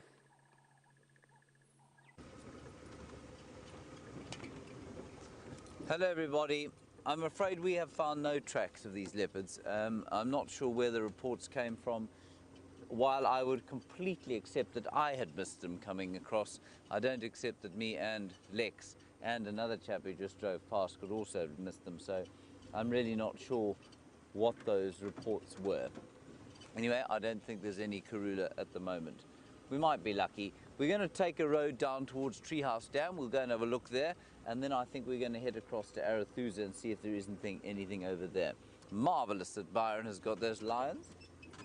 And always a stopgap now we can go to at any stage. Brilliant stuff. Not sure who they are. I wonder, I mean, do they look like Nkuhuma lionesses to you, or maybe Styx lionesses? That's quite interesting because... No, they are Nkuhumas, says Kirsten. Marvellous. Okay, good. Good to know. So where the other 3 is the question. One's on Torchwood. One is probably knocking about Buffelshoek Dam. Where's the other? It's all rather mysterious.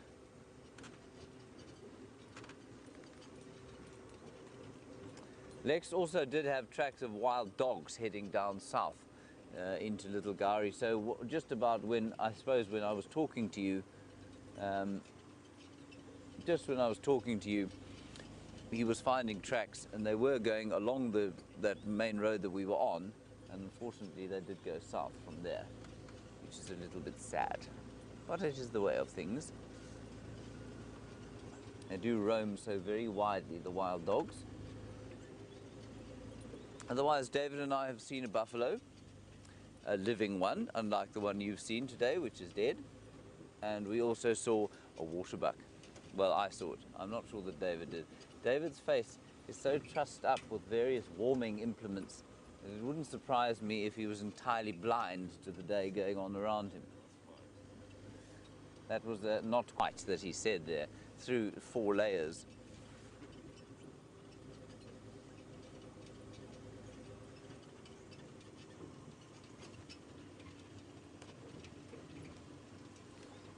Hello, Karen in Tanzania. You've got me into my grey area again. You've said, do we interfere if an endangered animal is being harmed by other animals? So you know that we would probably interfere, for example, if a wild dog was caught in a snare, or if we thought we could help its injury being because it's endangered. But you say, would we do that with an animal that was being hurt by another animal? In theory, no. In theory, no, we'd let things ride. In practice, however, I think it's quite difficult to let things ride, to be honest. And I would find it certainly extremely difficult were I to come across some lions or something like that. And if I was to find them about to they were sneaking up on a cheetah or a wild dog, I would find it extremely difficult not to clap my hands and make a noise. And does that do any harm? No, probably not. I don't know. Is it particular? I don't know. It's where that grey area is. So in theory, we come into this area and we try and have no effect at all. We just observe what's going on around us. But by our very nature of being here, we are interfering. We're here, we are watching, we're driving around in a vehicle, we've created roads, we've created dams, we've created artificial water points, we've put up lodges, and we're around. When we go into a sighting, the animals, the nature of the situation is irrevocably changed by our being there in a big vehicle. Unless you can view animals from 3 kilometers up without them having any idea that you're there, it's impossible not to have an effect. So you can't really say when you're looking at an animal whether or not your being there has affected whether or not they would be harmed. So yeah, Karen, is that grey area. I would say yes.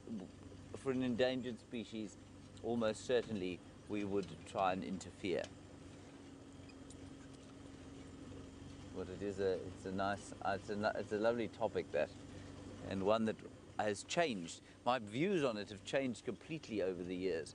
You know, when I came into here, I was such a purist.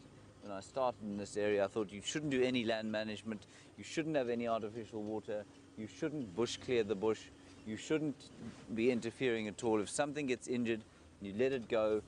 And I would have been scandalized at myself saying, ooh, no, these are civets. Civet tracks, I'm afraid, not baby leopards. I would have been scandalized at myself saying, yes, I might interfere. I don't know. I think it's very personal. And the Sabi Sands, as much as it's beautiful, to describe it as a wilderness, I think, is probably a little bit of a stretch, simply because there's so much human activity here. And while it's still a magnificent area, the creatures are amazing. I think they have a very good, comfortable life. It is a conservation hotspot. I think to describe it as a wilderness is a stretch, and therefore to say that, well, we shouldn't have any effect is a bit ridiculous, given how much effect we're obviously having. No, I don't see any further tracks. I think we're going to head across to Arathusa. While we do that, let's go back to Byron and his lions.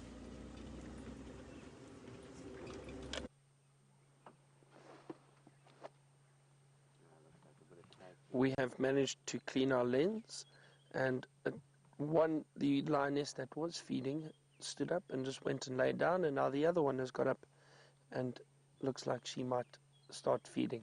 But look how full that belly is. Incredible. They really, really have had a lot of meat from this buffalo calf.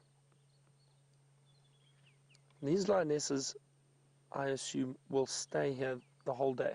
Don't think they will leave, but most likely finish this buffalo calf by this evening. The lions can eat a lot of meat. There's a potential chance they may still be here tomorrow morning, because there is so much food there for them. But you never know. They could have hyena coming into the area. There's a lot of hyena activity around here. And if these lionesses are really outnumbered by hyena, they'll probably move off and try and avoid any confrontation. If there was a big male around, from what I've seen in the past, hyena generally keep their distance. They don't like those big males because they can do some serious damage and have killed a number of hyena in the past. Look at that female also using her carnassial shear.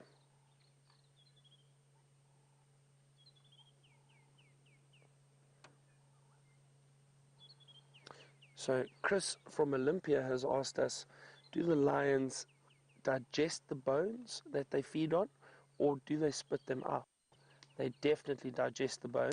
The larger bones, Chris, they won't necessarily feed on, because those are obviously just too big. But the smaller bones, especially the rib bones and that, they will crunch right through those, and they will feed on them.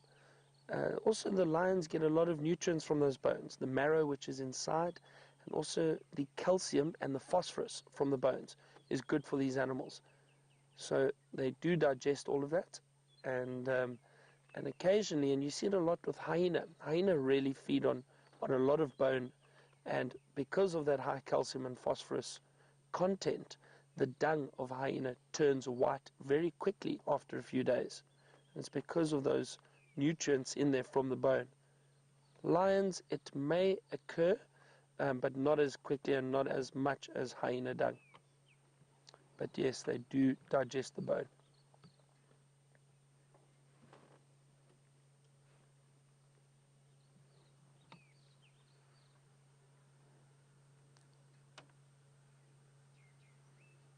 This lioness is now resting really nicely, full belly, very happy.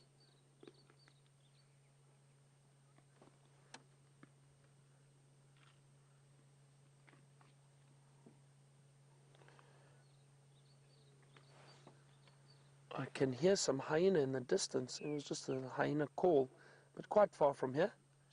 And Tutwa from India has asked if the loss of canines in lions, as I mentioned earlier, I have seen canines get broken off, especially the older they get. And Tutwa has asked, with the loss of canines, will that potentially cause them to starve because they're unable to hunt, or does it affect them? In my experience and what I've seen, it doesn't affect them as much. With broken canines and that, there's always still one or two around that they'll be able to use within their mouth. And as we've been seeing, they use the back teeth far more to feed. So the loss of canines, it does help a bit with hunting and tearing open carcasses, but it won't cause them to die of starvation at all.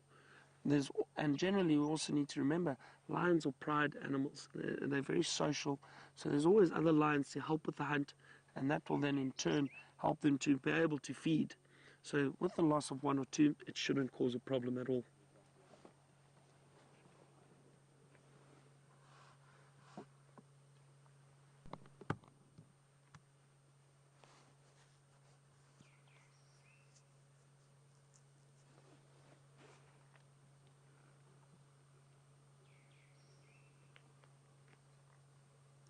As the other lioness stood up a few minutes ago, we saw there's still quite a bit of blood on her paws.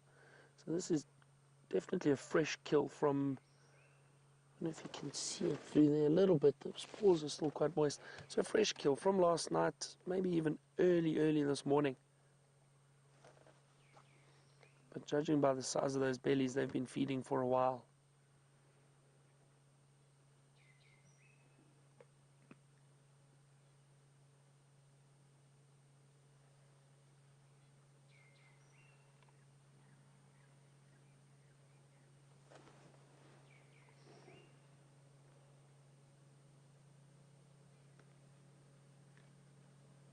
This is so great. You know, yesterday it was the first time I saw lions on Juma, and now to see them, these two lions this morning with the kill is fantastic.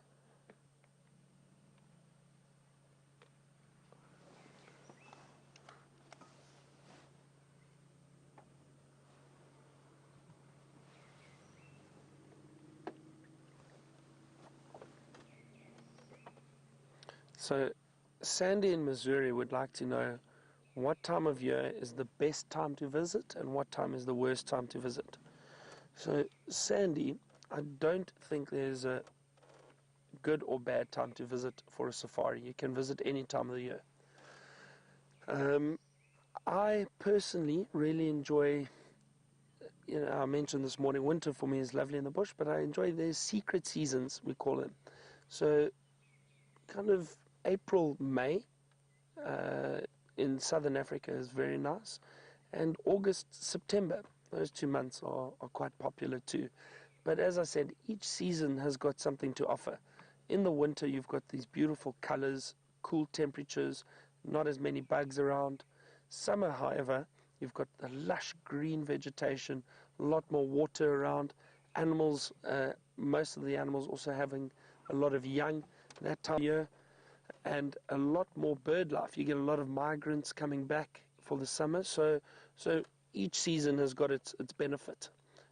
So I think you should probably visit any time, but maybe try both seasons and see which you prefer. I think that's the most important thing. It all depends what you prefer.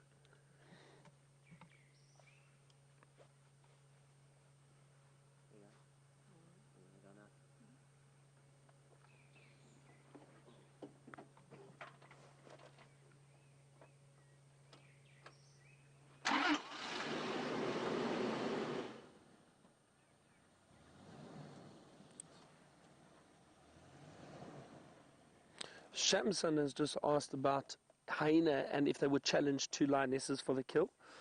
I mentioned earlier that I think if a number of hyena came in, and because there is such a high hyena concentration in this area, if the hyena outnumber the lionesses quite a bit, yes, they will challenge the lionesses, and I have seen lionesses being chased off of a kill by a clan of hyena.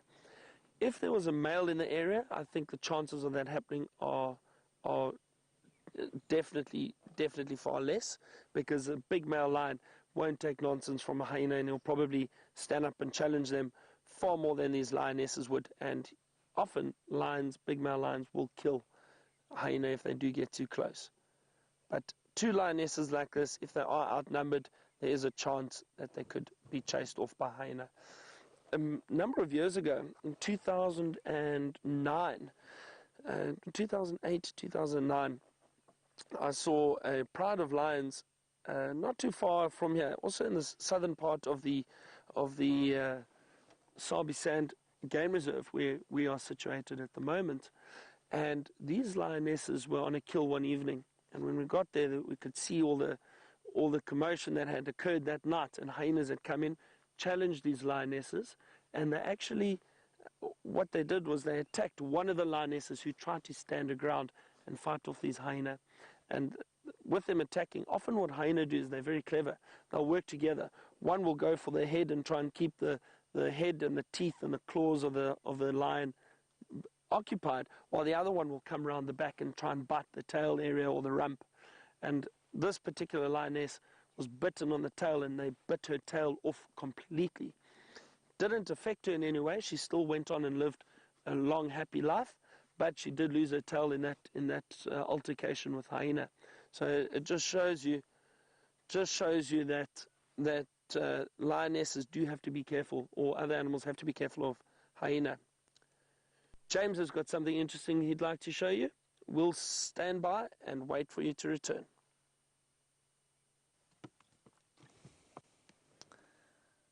There are 2 pigs, everybody, 2 pigs. One very large pig coming into screen now. There he is. Fine, stout fellow. And a slightly smaller pig off behind him. Now this is a roundabout where we saw, in fact it's exactly where we saw Sindile cross to the south yesterday. We're heading on to Arathusa. We've got an update on the radio. There is nothing going on there at the moment. So with any luck we'll make our own fortune on Arathusa.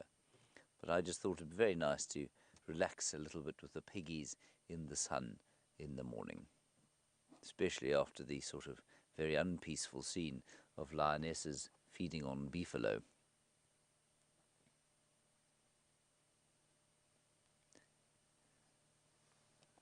They are lovely animals, these warthogs, and it's so interesting to me how they don't that confiding here, especially the young boars.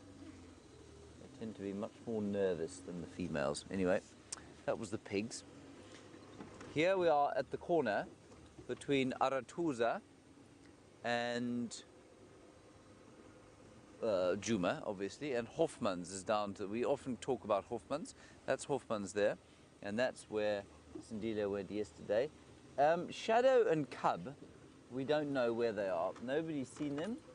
Nobody's seen their tracks. So we're going to just head on to Arathusa, and maybe we'll be lucky. We're going to go on to Arathusa right at the very south of where we're allowed to, and see if we don't pick up either tracks of Shadow or maybe young Sindile as well. This is exactly where he walked on, and he used to hang around here when he was a youngster. Hello, John.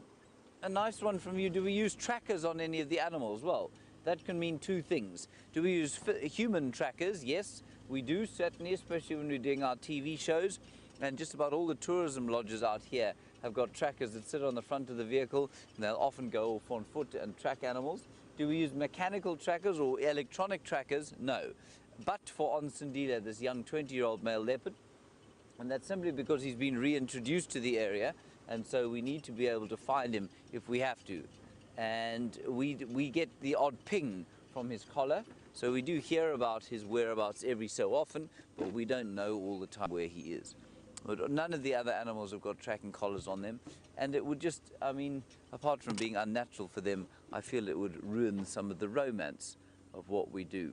I've no doubt one day that nostalgic view of the world will be considered totally out of date, and all of the animals out here will have subcutaneous tracking collars. There'll be like an iPad or something sitting on the front of the vehicle showing you where all the animals are, and that's how tourism will be done. I'm pretty sure that's eventually how it will happen, but that certainly, hopefully, will never happen in my lifetime.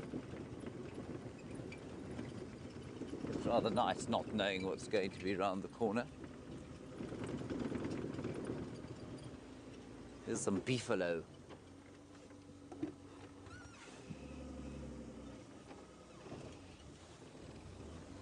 Now, we found some buffalo there. One chap, an extremely large set of horns.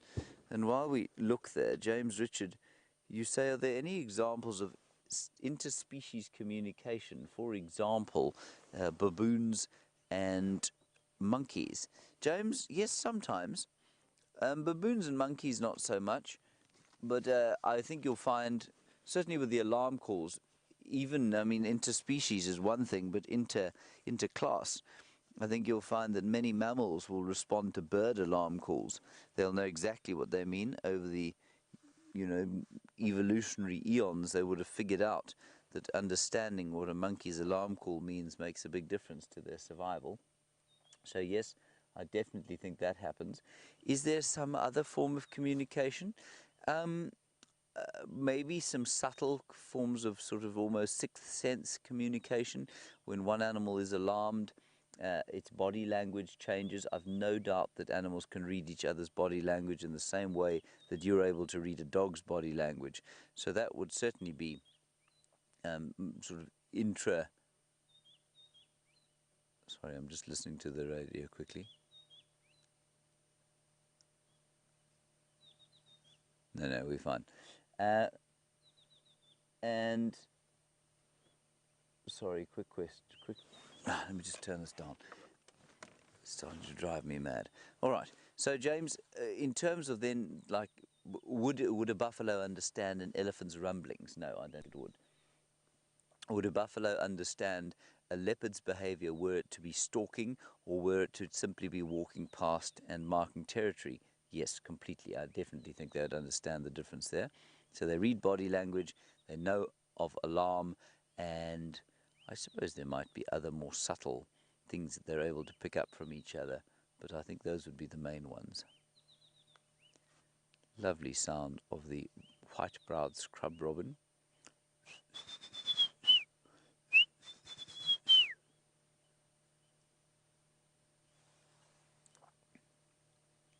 And in the distance, beautiful call from the crested barbet. The alarm clock bird.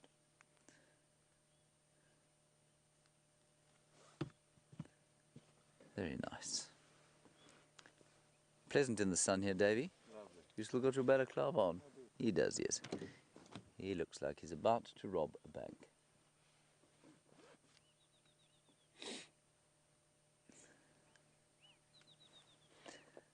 Hello, Lady Lone Wolf.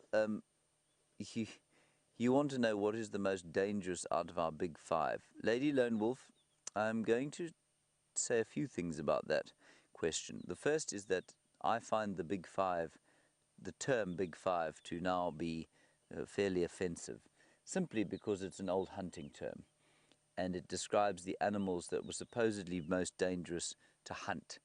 Now, what it's done what the marketing gurus of the world have done is turn the Big Five into the be-all and end-all of African safari game viewing, which has discounted and probably detrimentally affected the conservation status of a number of other species. For example, cheetah are not part of the Big Five. Giraffe are not part of the Big Five. And nor are hippo, nor are so many of the other magnificent animals that we get out here, wild dogs. And so when people come out here and say they want to see the Big Five, I think they've been sold a bit of a yarn by marketers. And I think it's a poor term, to be honest. But the most dangerous, well, any animal, if you attack it and corner it, is going to be dangerous. From the smallest duiker, and I really mean that. I mean, I spoke to a chap who was a game capturer. You know, he did game capture for a living. The most terrifying experience he ever had was with a duiker. So a tiny little duiker which attacked him and his wife. He had to beat it off with his wife's handbag.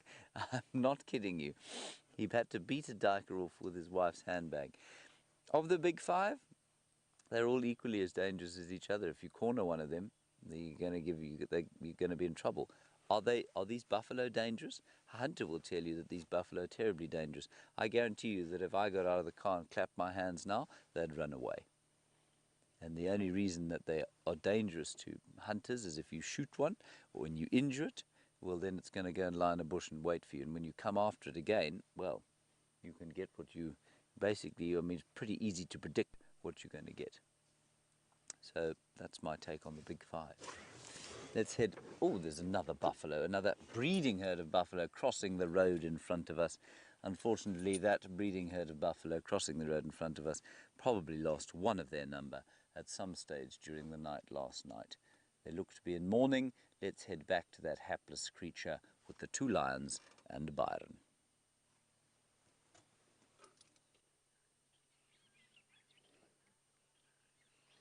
I'm not a hapless creature, James, but we are still sitting with these two beautiful lionesses. I hope James has a little bit more luck on Arethusa more luck than we had yesterday afternoon down on that side. Still just the one lioness feeding and the other one still resting. It's really warmed up beautifully now. It's such a lovely morning. The gloves are off, the scarf is off. Brian is showing a little bit more face, which is great. I think what we are going to do is we're going to leave these lionesses now. We can always come back later. As I said, I'm sure they are going to be in this area for quite some time. Still a lot of meat there. So then I think, yeah, we may see them later this afternoon or later this drive. I'm going to head around and see what else we can find. Morning, Lex. How are you? Hello, everyone. Good. I'm going to move out for you. You can have a better view. All right. Thank you very much.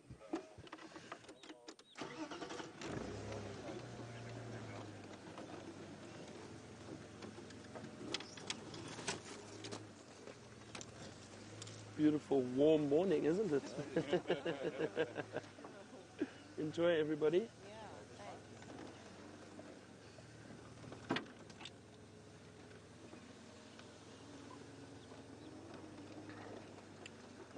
There we go.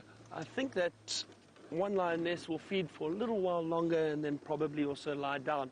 Find some shade. There's quite a bit of shade around for them.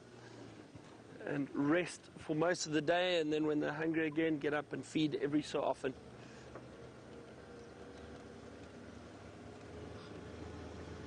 Right, we are going to head into the area of Treehouse Dam. While we do that, head over to James, who has got a live buffalo for you. No. Everybody, here are the buffalo, and what you saw there was a bird, and David and I were doing a bird quiz while I tried to take a picture of it. I obviously failed dismally to take a picture of it because I'm the world's slowest photographer. David, it was a fork-tailed drongo. Easily recognizable by its? Correct, its forked tail. Well done. And he and his friends will be following this herd of buffalo, picking up the bits and pieces that they kick up into the sand. Into the sand, out of the sand as they walk. Now the reason I was distracted there and used the wrong preposition was there's a coqui francolin. Now David, that is the bird knocking about with a bright gold head over there. You see it? Isn't it beautiful? There it is. Isn't that lovely? The best francolin there is. My photographic skills are going to preclude me from taking a picture of it, but I'm going to try, and what we'll see is a golden blur.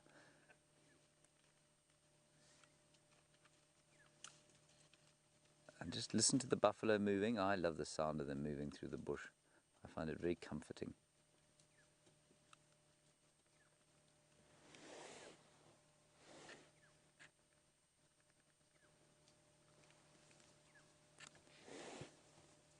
Just their soft hoof falls, and their hooves on the ground, everyone, are massively important for the ecology of an area like this.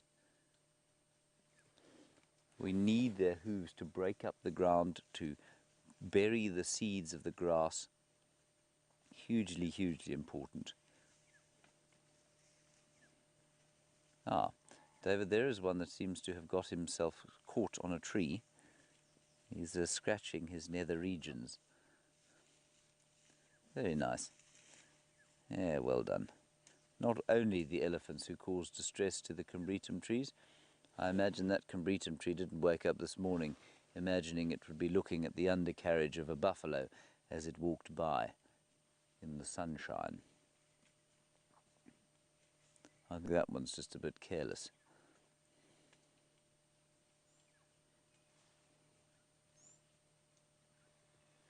Now the herd seems to be settling down here, so I've no doubt they've been moving around. That's quite a new one, you know, probably only about a month or so old. And they look to be settling down. I'm just going to sneak slowly forward, and I'll show you what I mean. Hello, I walk in the rain. Very inappropriate name for this time of the year. Well, in this particular area. I walk in the rain, you say, where are the oxpeckers? They're here. I've heard them. You'll find that there's now, now is the kind of the time of day when they'll start to arrive in greater numbers. But I can see a few. We'll try and find you some now. I'm just going to try and ease into this place here and hope that they don't move. There are some oxpeckers on the back of this cow lying here. We're just going to try and move very slowly into position so that they don't freak out and run off. I'm always amazed at buffalo in this particular part of the Sabi Sands because, you know, I've watched buffalo in the Sabi Sands so close that a rather naughty tracker I once had, he slapped them on the backside before. They've been so close because they're so relaxed, but these chaps aren't quite, and they never have been up here. Don't really know why.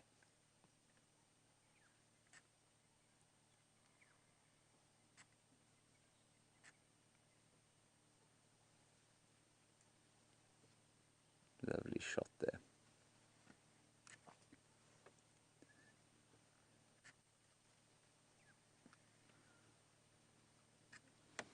There the oxpeckers are irritating that buffalo cow, and she seems to be settling. You see, she's lying down, and I think everyone else in this herd has got up during the early morning, walked about the place, devoured a whole lot of grass, and you will see some of them also probably eating leaves, browsing, which they wouldn't normally, and then they're going to lie down and chew the cud like this cow is about to start doing now. And Dave, yeah, if you just stick on that one that you've got there, yeah, eating the strychnos bush. Now, strychnos, of course, we know the fruit has got strychnine in the seeds. The leaves are not supposed to be not very toxic, but Eugene, our tech fellow, who's currently quaffing good wines at Betty's Bay on leave, having a good time, I hope, Eugene. He cut himself once on one of those strychnos bushes, and the cut became tremendously infected, and it festered quite horribly on his arm. And so I imagine there is poison within those branches, But the buffalo are now in a slightly desperate state, simply given the lack of grass.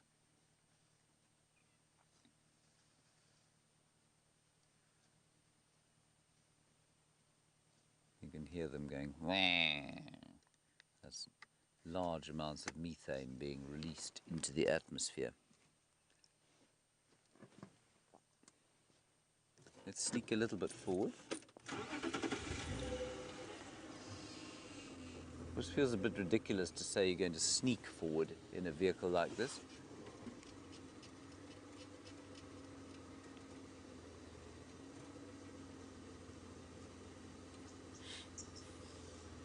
Hello Donna, what a nice question from you.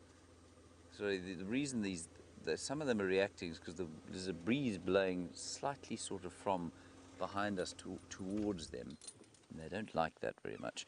Donna, you say do buffalo mourn their losses like elephants do? The obvious answer to that, Donna, is no, they don't. Do I know that to be true? Absolutely, I do not know that to be true, Donna. I've watched fairly emotional responses from giraffe to losing youngsters. I don't see really why buffalo should be any different. So, you know, when a mother loses a baby, they might not be as or seem as obviously mourning as the elephants do, because the elephants make a show of it, and they pick up the bones and they put them on each other's heads, and I think they have an easier way of communicating with us so that we pick it up a lot more than we would with buffalo. But I think that the motherly response to losing youngsters, especially, whether they mourn losing adults, that they're close to them, I don't know. But youngsters, I think almost certainly, they feel a dreadful emotional response to losing. And I've seen it with zebra as well. It's just, you know why it's difficult to pick up is because they don't have facial expressions like us. So it's almost impossible. You can't read an animal's emotion from its face. You can from a dog, because it'll go like that if it wants to bite you. You can from a chimpanzee, it'll do that because it's showing you its teeth in the same way a dog does. We smile, of course, to show our teeth. Apparently it's a sort of evolutionary throwback. But our faces are so filled with muscles that express our emotions, that's how we interpret each other. But a buffalo just doesn't have the musculature. So for it to be able to express an emotion with its face is almost impossible. And so while we talk about animals as not having emotions and saying, well, we don't think that they're emotional, we have no idea. It's just very difficult for us to interpret. And I mean, you've all seen an impala's face. You can't tell if an impala is feeling happy, sad, insane, mad, deeply depressed, overwhelmed with ecstaticness. I just used the word ecstaticness, David. It's not in fact a word, is it? What was I going for? Ecstasy. There we are. Yeah. I just didn't want you to get it before me. I'm sure you would have eventually.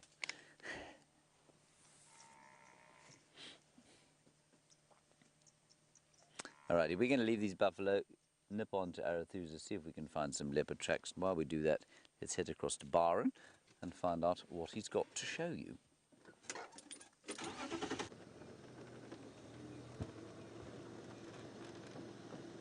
Great that you got to see that buffalo herd with James. There's something interesting I'd like to show you quickly. That buffalo herd, though, that you've got, that James had, is possibly the herd that those lionesses may have chased, because that calf definitely must have been in a herd, and we weren't too far from Arethusa, so that's potentially the herd that buffalo calf came from. Let me just show you something here, which is quite interesting. Oh, out the vehicle, stretch the legs. Can you see all this dung which has been sprayed out into this bush? Now, this is very interesting, and why I say that is, and I'm not too sure if any of our viewers has got an idea of what this is from, but let me tell you quickly, this is from hippo. And why I say it's interesting is there's no permanent body of water around very close to this area. Just shows you how far a hippo can move when they're looking for food. What they do, and the reason they do this and spray this dung all over a bush, it's territorial scent marking. So what a hippo will do is be walking along looking for some grass to feed, and they come and then they don't quite do this. They shake their tails, and as the tail spins or flicks from side to side, it sprays the dung over the bush, and that's to ensure that the dung is then put all over to scent mark their territory. And then the hippo, and I can see the tracks over here, it continued along the road and probably went off looking for some grass to feed on. So that is very interesting to see all the way out here. Just shows you the distances they can travel when it is very, very dry.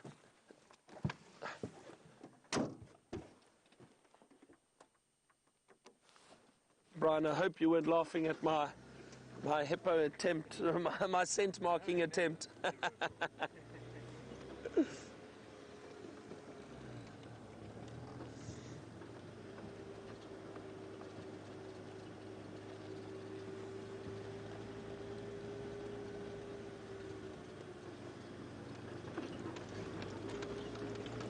So I didn't quite get that name. It sounds like Stay Beck asked about animal impressions and what animal impressions I can do, because most of the other presenters are able to do some animal impressions quite well. Trying to think now, what animal impressions can I do? I think I can do a lion roar. Perhaps. Let me see if I can try impersonate a lion for you. So we heard those lions calling last night, so that's why it popped into my head. And it starts off, and it goes something like this.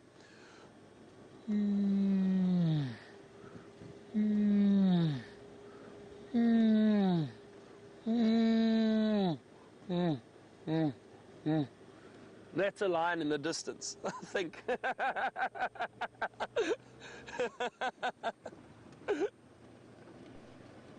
I'll try to think of other impersonations that I can do of animals.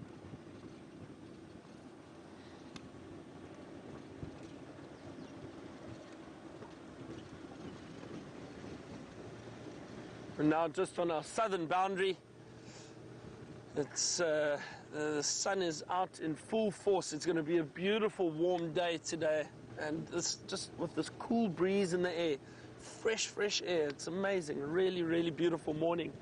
Fantastic to be out here and to be able to show you all of this. We've had a great morning with those lions and the giraffe. I was really happy to see the giraffe. We don't get many giraffe moving through these areas. Every now and then they do. It is quite thick, and they also they prefer feeding on certain trees, especially a lot of the acacia that have got good nutrients in the trees, in their leaves. But you do get a few giraffe moving through every now and then, and it was great to see that one, especially because we had the question about giraffe this morning.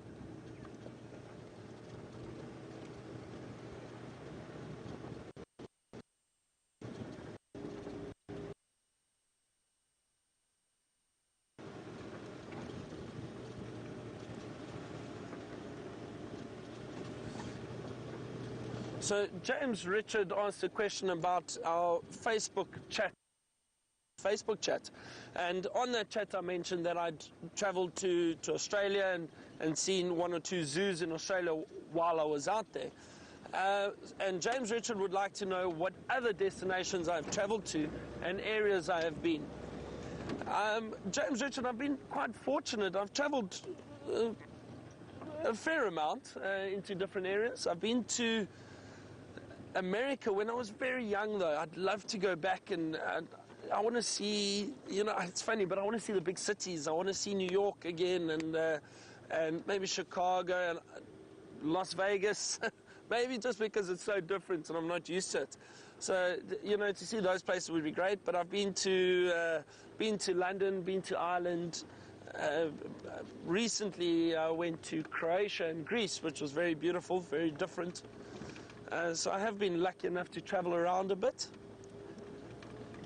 but I would like to travel some more. Speaking about traveling, James has been traveling on Arethusa, and I think he has a jackal for you.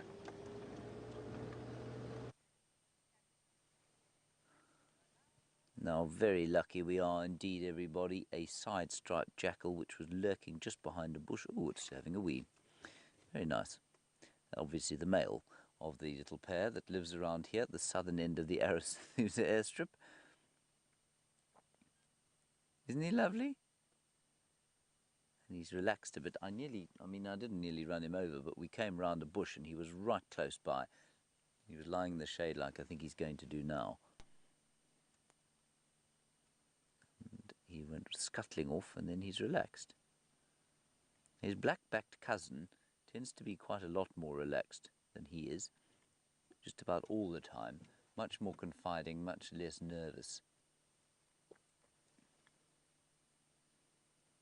And he's just decided that he should turn his fright into something useful and do a bit of a marking.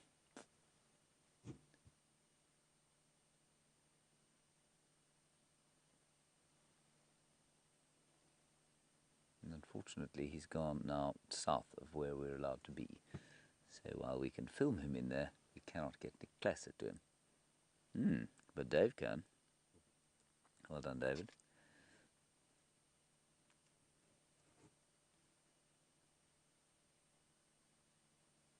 Very nice. He's in very good condition. You can see he's got lovely winter fur, nice fat belly. So he's clearly finding enough in the way of rabbits and birds and the odd bit of fruit and maybe some scavenged meat.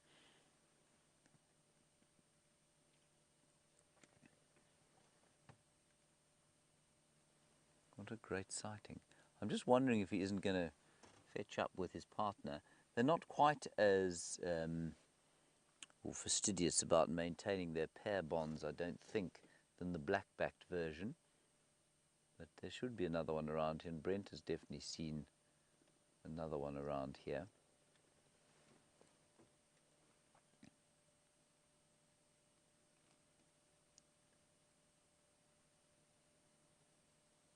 There he goes. Wonderful. Well done, David. Keep watching till he disappears. In fact, let me go a little back. Annie, you say you've been calling these black-backed jackals when you've been watching the camera at Pete's Pond. Annie, are you sure they aren't black-backed jackal? Because they do look relatively similar. The black-backed just has a much blacker mantle underneath that silver mantle. So, I mean, the markings are similar, and if you didn't know the difference between the two, and if you hadn't seen them both, I think it would be very easy to confuse them. So, Annie, I would be surprised if there were more black-backed jackals, at least if there were more side-striped jackals in that area than there are black-backed. I would have thought in Mashatu there would have been more black-backed. If you look, when you see him, Dave. I don't see him either. Let me just quickly show you the difference, Annie, in my book, my rather special mammal book, under J for jackal. I might just leaf through. Here we go. So, there, that's called the common jackal, they've called it there. Let me just turn the page. Okay, yeah, no, these pictures are really not very good, but I can give you an idea here. In fact, they're slightly ridiculous, mainly because they come from all over the continent. So, sorry, let me get my earpiece back in so I can hear what's going on. So there's the black-backed, and there's the side-striped. Now that, if you were to see the animal we've just seen and look in your field guide to see what it was, I don't think you'd ever identify it as this sort of fairly rodent-like looking creature. Anyway, that's what we were looking at. But what you can see here is that they've both got that saddle on the back, and on the side-striped, it's just a lot paler. The black-backed, it is black and then with silver sort of overlaid on top. The big thing, Annie, to look out for is that white tip to the tail. All the side-striped jackals have got a white tip to the tail, which the black-backed do not. So if it's got a white tip to the tail, you can be almost 100% sure that it is a side-striped jackal, Canis adustus. Okay. Right, let us press on from here. Very nice.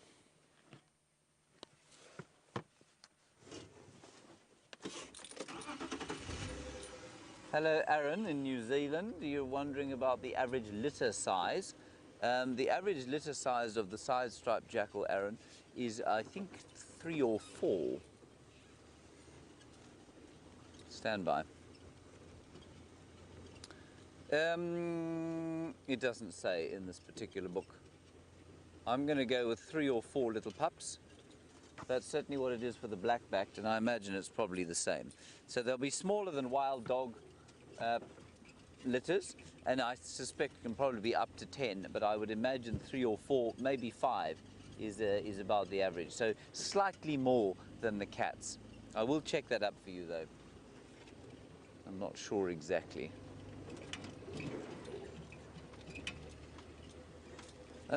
Margaret, you're in Kansas and you want to know if those jackals are from the dog or the cat family. Margaret, they're unquestionably dogs. They're actually more closely related to domestic dogs and wolves than are the African wild dog. And so I think there have actually been instances of interbreeding between domestic dogs and jackals. So they are very much dogs. Canids, or from the canid family, much the same as wolves. So they're nothing like cats at all.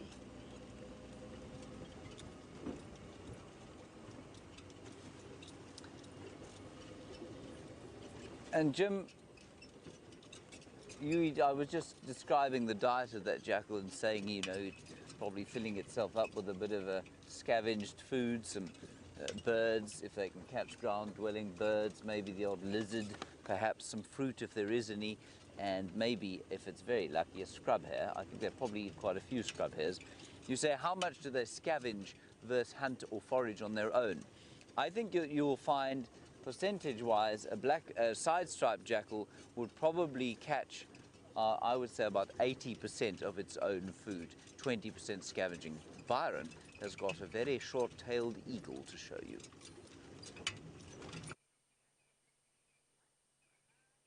That is correct, James. We do have a very short-tailed eagle. Now, I'm going to ask our viewers back home if they have any idea what this eagle is. It's a beautiful eagle.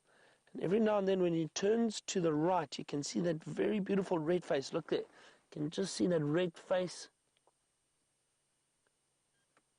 One of my favorite eagles. A very, very beautiful bird.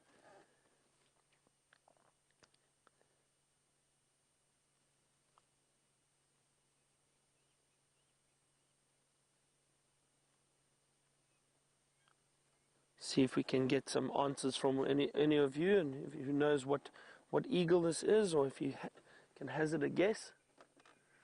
Now these eagles like to fly very low, and they are scavengers. They do get to carcasses very quickly, often before vultures do. And I have seen vultures and other eagles follow these eagles when they are leading them to a carcass. And then once the vultures come in and start feeding these birds, then generally move off. They're a bit smaller than a big vulture, and they don't like to get into a scrap. So they fly very low, they try to get to a carcass quickly, scavenge as much as they can, and then they'll move off.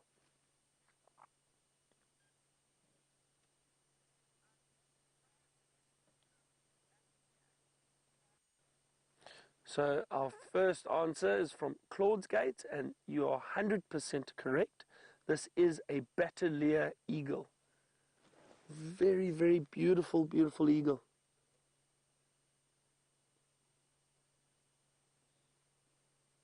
Got a rusty brown back, black wings with a bit of white on them. That red face, there's that red face again. As it turns, the light is perfect. Now, this is really great for photography. You can really get some nice pictures of this eagle up in that tree. Nice open branch. I've got a very rounded head. You see that? Very, very round, quite a large head. If you look closely at the bottom of the wings, and James mentioned it being a short-tailed eagle. They have got very, very short tails, and the tips of the wings actually extend beyond the tail. So those feathers that we can see hanging below the branch are actually the tips of the wings. They are not the tail. Always great to see birds of prey. Any birds, I mean, I do really enjoy any bird, but these birds of prey are just are magnificent, and sitting out in the open like this, probably warming himself up a little bit.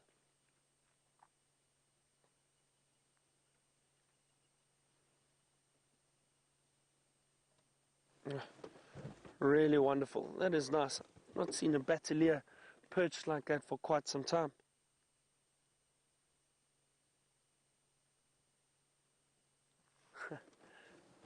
That was great. Really nice sighting of the batelier.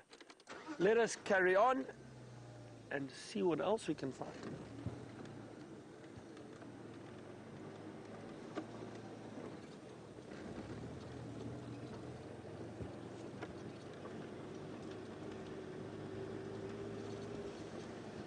So we've got a question about, and I think it's from X-Blade, the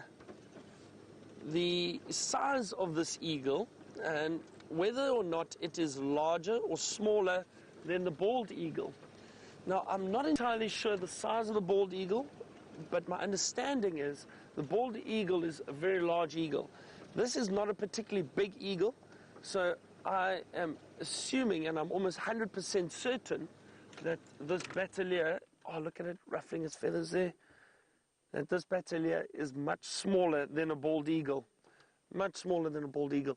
Bald eagle also hunts a lot of fish, if I am correct, and will go down to water and try and haul fish out of water and around water's edges. So the wingspan needs to be very large for it to get off the ground and carry prey up into trees. I've not seen batelier carrying prey up into the trees. So that would also cause the bald eagle to be a little bit bigger and a little bit more powerful. That is a really beautiful view. Oh, look, there it goes. There you can see the lack of tail, and have a look. Watch how it rocks from side to side. Brian, you are amazing. You are amazing to be able to keep up with that batelier. But look how it rocks from side to side. They've got a very uneven or uneasy flight pattern, and the reason for that is because of that short tail. Makes it a bit more difficult for them to balance, but it gives them quicker maneuverability when they are flying low to be able to get to carcasses if they are scavenging. But you could see they've got that very distinct rocking movement while they are flying, and they're very easy to identify while they are flying in the sky.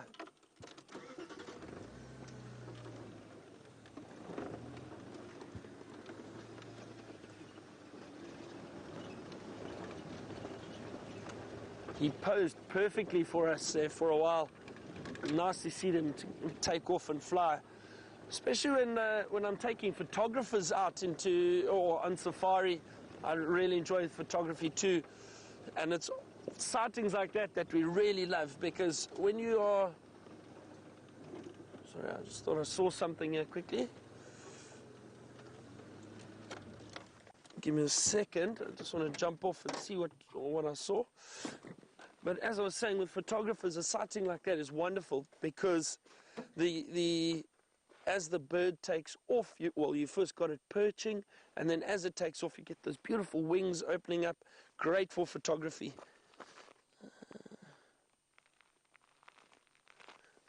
Okay. Just saw a bit of dung over there. It's not very fresh, and unfortunately it's a very small piece. I don't think I'd be able to show it to you, but it's from a porcupine. The reason I know it's porcupine is I can see there's a lot of root and bark and plant material in the dung. It's not very big. It's about this size. The ground isn't great. I can't see the tracks, but I can see by the dung it is definitely a porcupine. Maybe from a night or two ago. It does look a little bit dry already.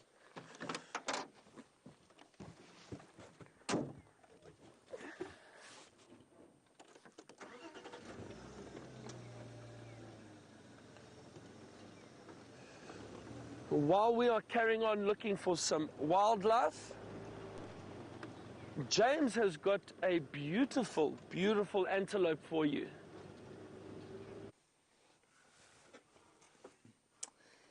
Now, many of you, of course, have seen the male antelope, the male nyala, doing their dressage dance around each other, but very few of you will know that nyala are, in fact, adept show jumpers as well as dressage sort of exponents, able to do multiple equine disciplines, or equestrian disciplines. And what we've been watching here was the female and the male. She was being chased by the male, and they were jumping over that log, sort of in a circle. They would jump over it and then go around the bush and come back and jump over it again. It was rather amusing to see. Unfortunately, now they've stopped doing that. The male is behind that bush there, and I think he's chasing the female. Well, I don't know why he would be chasing her, because if she's going to be pregnant, I'm pretty sure she would have been pregnant already, because the breeding season is roughly the same as that of the impala. I don't know if you can see, Dave, this one to the right-hand side. I'm going to sneak forward. She keeps yawning. Obviously had a heavy night last night. It was a Thursday. There, that one that's browsing there, she keeps opening her mouth and yawning. See if she does it again, because of course all mammals, I think, yawn. The funniest mammal to watch yawning is a dwarf mongoose. It is hilarious to watch a dwarf mongoose yawn. I don't know why, but it is. There. Here we go. That's the male there. Maybe we'll see some mating here. Should be unusual. That's why he was chasing her. She's much younger than the adult cows that are around him, though.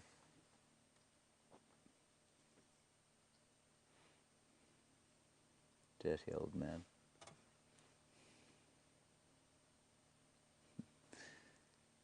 He's definitely interested. And he's just, I don't know if you noticed, everybody, he did that little flare. He's doing that phlegm and grimace. He's testing whether she's ready to mate.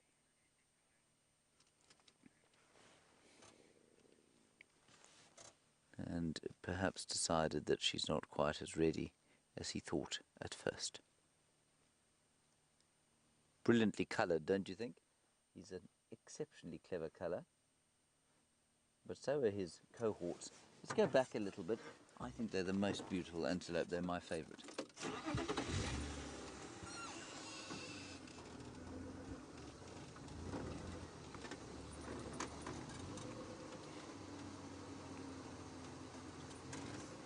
Hello. Don't panic. You just want to look. No touch, just look.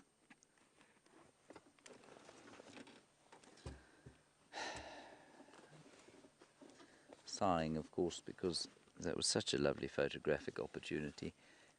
Naturally, I missed it.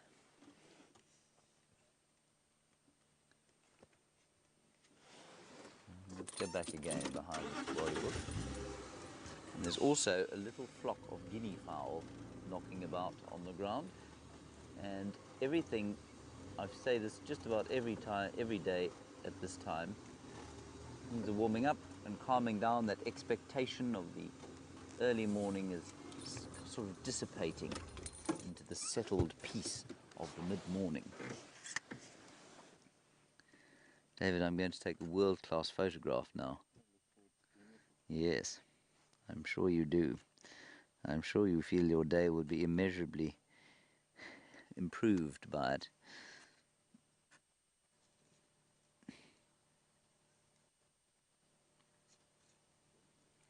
Hello, Aaron. Nice question from you. Utterly horrendous photograph. You say, what is the size difference between this and a mountain Nyala? Well, a mountain Nyala occurs in Ethiopia, and I will get its mass for you immediately. The mass of one of these, a big bull, is about, well, I think he's about 130 kilograms. The mass of a female is probably just shy of that. Let me go and check.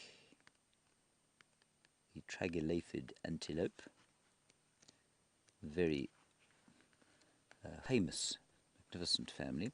Mountain Nyala weighs up to 300 kilograms a male, and so that is what? That's 660 pounds. And a female up to 200 kilograms, which is about 440 pounds, so that's quite a lot. And let me just confirm that I'm correct about our Nyala. Yes, male up to 140 kilograms here. So almost half, only half the size, and in some cases less than half the size of a mountain Nyala. Unlikely to see a mountain Nyala here. Maybe when we go to Ethiopia.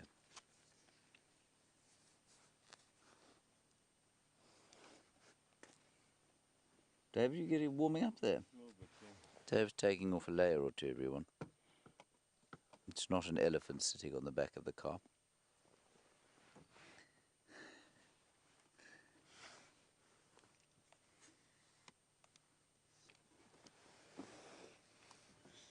Matthew, you're in Michigan and you want to know, it's actually a discussion that we could have for days, Matthew, but I won't keep you for days. You want to know if animals will mate even if it's not breeding season, and why, and under what sort of conditions. Well, Matthew, it's interesting because these animals will not mate unless it's breeding season, and that's because the females don't ovulate. They don't come into heat. They're not ready to mate unless it is the correct breeding season. Now, the reason for that, of course, or the reason they only mate at one time of the year, is so that when their babies are born, there's sufficient for them to eat. Now, in species where that isn't the case, and our own species is a classic example of that, human beings, there is no obvious mating time with human beings. And that's because what estrus is hidden. So I know that sounds a little bit sort of animalistic to say, but with human beings, estrus is hidden. It means that you can't tell when a female human being, just by looking at her, is receptive to mating or not, or is receptive or is able to conceive. Now, on most animals, you can. And it's a kind of continuum. So, for example, if a Nyala is in estrus and she's ready to breed, she'll urinate, and the male will be able to tell. He'll smell the urine, he'll be able to pick it up, and then that sets off a trigger, which will induce. He will then prepare himself to mate, and they will mate. And that happens the same with lions, and it happens with leopards, and it happens with just about all the animals out here. In the case of a baboon, when a baboon's ready to mate, what she does is her entire back end turns pink. Now, they will mate. She will only mate when she's ready to mate then. She won't mate with a male, or she won't conceive unless she's ready to mate. But she will mate with a male. And baboons mate with each other all the time. Now, the closer you get to human beings from, say, Nyala, so we got to baboons, when you get to chimpanzees, that estrus is completely hidden. So a male has absolutely no idea when a female is receptive to mating or not, and it's the same with human beings. And so in a very kind of long-winded way, yes, some animals will mate out of mating season, because mating season is basically when the females are prepared to conceive, but most will not, the primates being a very notable exception to that. Nice question, thank you for that. The Nyalas have headed off into this very peaceful morning. I took 3 or 4 utterly horrendous pictures, which will be deleted on my arrival home.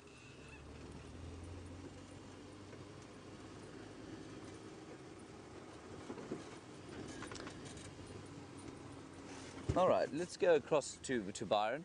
He is lost.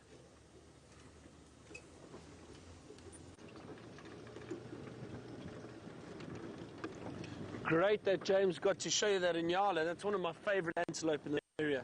Very beautiful with those prominent white stripes down the body.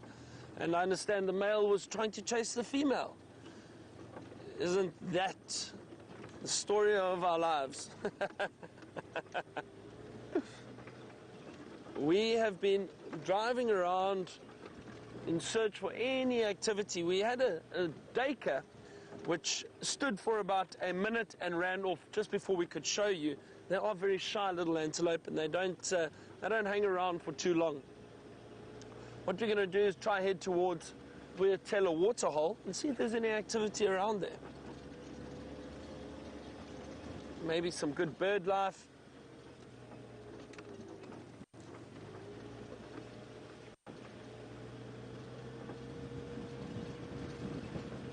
So Betty has asked me a question, and she would like to know what animal I think James resembles the most. Oh dear. This is playing with fire, Betty. I'm not sure. Okay, let me think. James. I don't know if you heard that. I think you did it. Brian thinks a crowned lapwing. So James is built like a steenbok, very slim and agile. But I'm trying to think. He is.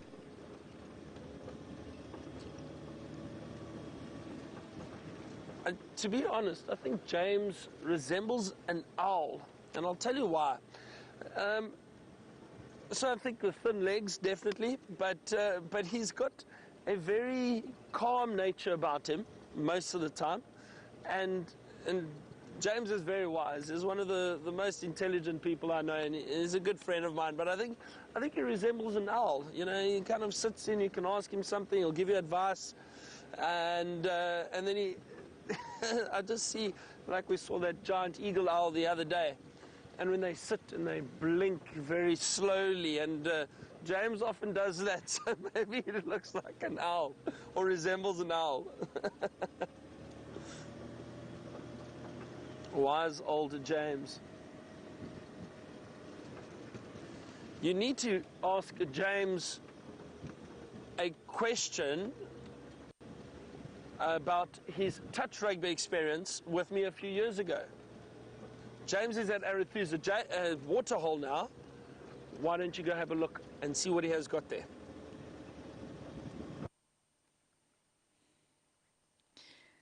It's a bit of a depressing sign here, everybody.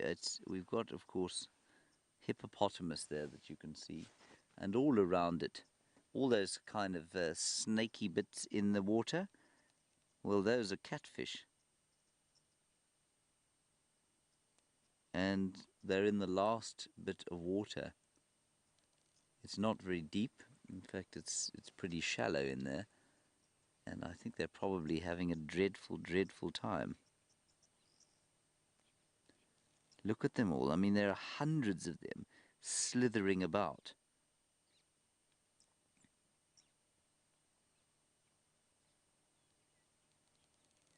It's a boiling cauldron of fairly miserable catfish and one hippopotamus.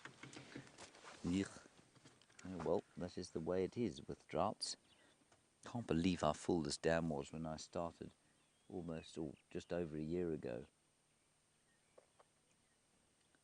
But them days is over. Them balmy days is now done. Very nice of Byron to call me an owl. I like owls very much. I'm not sure the reasons for his calling me an owl are necessarily very complimentary. Byron, I suppose I would consider a buffalo, actually.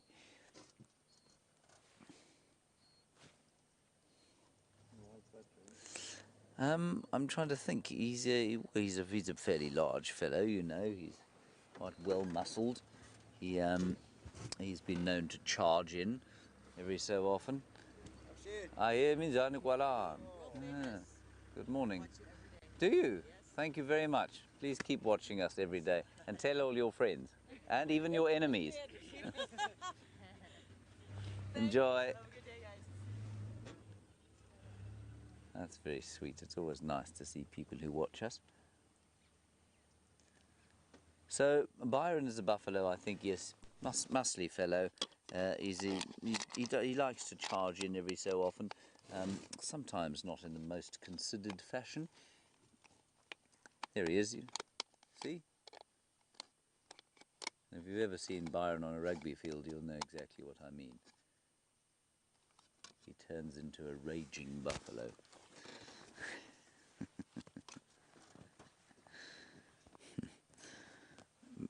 Byron has also worked quite hard at cultivating an aura of sort of, certainly when he was younger, not anymore. When he was younger, he cultivated this aura of macho-ness that he liked to cultivate, and he didn't like to let on that he actually has quite an amazing general knowledge. He liked to play dumb every so often, didn't like to appear too intelligent in front of people, lest they think he was intellectual. That herd of buffalo that we saw earlier is now coming down towards the water. They're coming in a cloud of dust. We'll just move down in front here and have a look at them, and then I think we'll start to make our way for bacon and eggs. David, bacon and eggs today? Yes, very nice, delicious.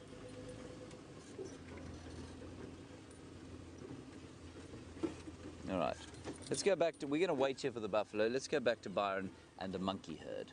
A monkey herd? Troop of monkeys.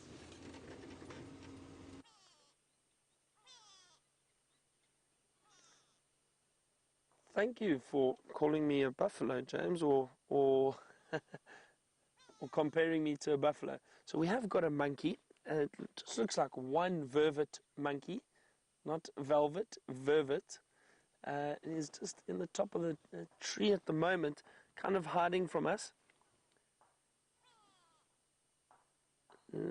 He's by himself. I don't see any others around, which is quite strange, I'm sure. But you do get sentinels within a troop of monkeys like this. They're probably one having a look out while the rest are feeding somewhere on the ground behind us, and maybe has come to have a look to see if it is safe at the water hole for him to come down and drink. They do come down to drink at water. Let's see if I can reposition quickly, see if we can't have a quick glimpse of him. Up in this tree. I can try my monkey impersonation, my vervet monkey impersonation. That's an alarm call of a vervet monkey. There he is, there he goes. Oh, all the way up there. Jumping around there, you can see him clearly. Bit of banging behind us. It's just, I think they're doing a bit of maintenance at the Vuyatela Lodge. Just fixing something there quickly. This monkey still hiding from us. We're going to move on from the water hole now and go and move around a little bit, see if we can't find something else. While we do that, James has a large herd of animals which resemble me.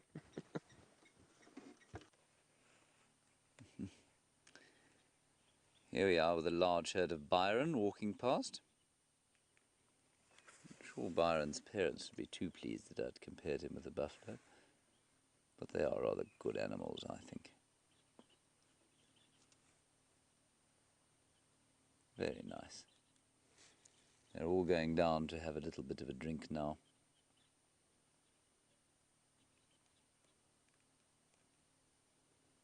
As the heat starts to build, and as I've said to you, of course, many times before, they do need to drink often if they're going to survive the dry season, and that's not so much because the water, helps them with the dryness. The water really does help their digestive systems. This is wonderful. Brilliant sighting of buffalo. They're really coming quite close to us now, and like I said to you earlier, they don't really like that. Fantastic, kicking up the dust. Marvellous.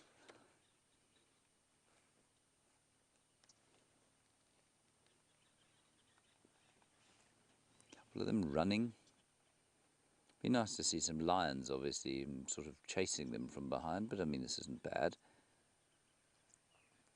Delightful sound of the angle grinder at Arethusa, infusing the Lowveld morning. These lodges, of course, have many things, many repairs and things that they have to do all the time, and so that's perfectly normal. Just in case you were wondering what that sound was.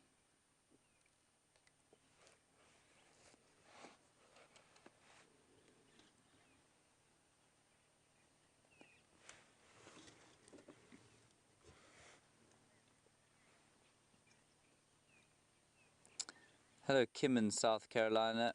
Nice one from you. You say, how many people live in the areas that we traverse?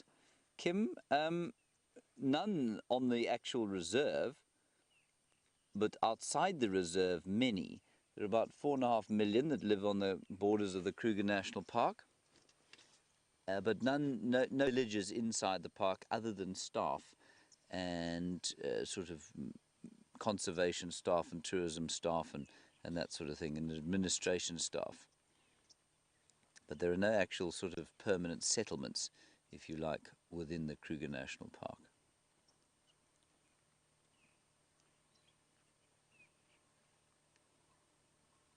They look a bit morose and forlorn, I must say. But you know, they're maintaining condition quite well. Buffalo will start to lose condition towards the end of the dry season. And I mean, some of them are you can see their hips already. And so you'll be able to pick up, when they start to lose their condition badly, you'll be able to pick it up immediately. They are starting to look a little bit ropey at this stage. And you can tell that from the back hips sticking out. That chap looking at you on the right-hand side of your screen is going to have a very impressive set of horns one day. They're very large for a fellow of his size.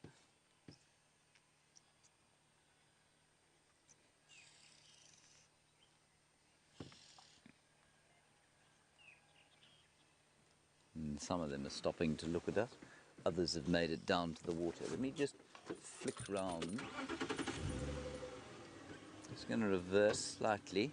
Try not to freak them buffaloes out. And then we can see them going down to have a drink.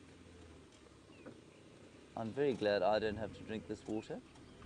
The elephants will almost certainly reject this water out of hand because it's full of catfish dung, catfish detritus, buffalo dung.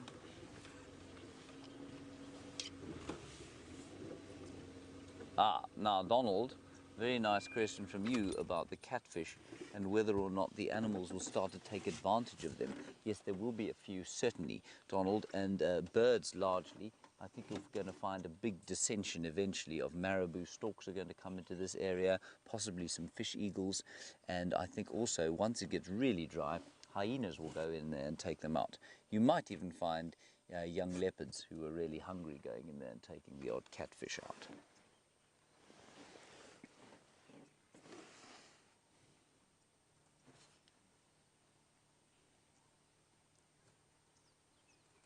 Very peaceful, but for the angle grinder. Yeah, well, so it goes. All right, everyone, I think we're going to leave these beefies to go down to the water and have a drink, and we're going to head for home to have our breakfast. Let's see quickly. I just want to leave before the end of drive because I want to see if there aren't perhaps some tracks of shadow or sandile on our way out. I've taken rather longer than I'd hoped to get to this area. All right, while we do that, let's head across to Byron, find out what beefy Byron has managed to find.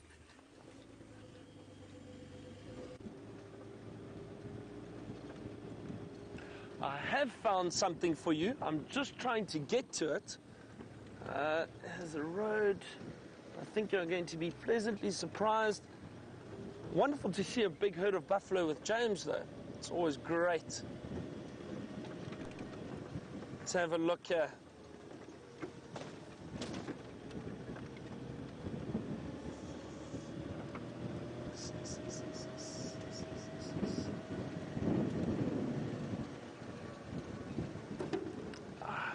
moved off, just off to the left. We have a beautiful elephant bull just moving around by himself. There he goes. Oh, he's going back to the main road. Brian, let's ride around quickly and see if we can't get a view on the other side. Seems very, very intent. Just got a glimpse of him through there. Very intent on moving through this area quite quickly.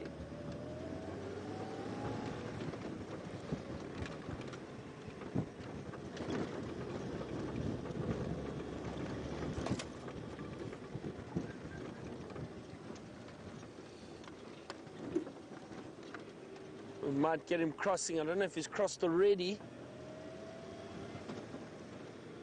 No, there he goes, straight ahead. Oh, walking very quickly. How's that for timing? Fantastic. Oh, let's just see where he's going. It doesn't look like he wants to hang around for us for too long. There he is, just off to the left.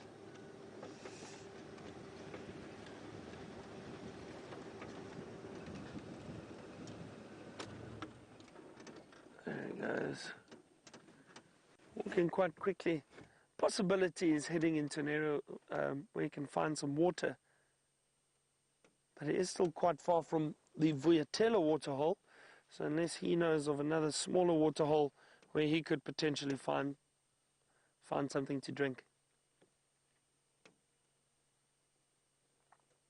Nevertheless, always great to see an elephant passing through.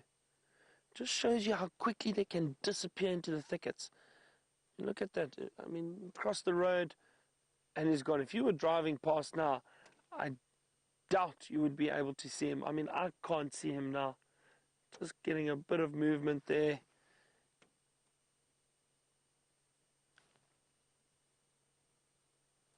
And he's gone. But what a nice surprise. Beautiful elephant bull. It didn't look like a big dominant bull, younger bull, but nevertheless he's on his way. Let's move up onto the clearings of quarantine and see what is around there. Maybe have some antelope or something out in the open. Not too far from that area.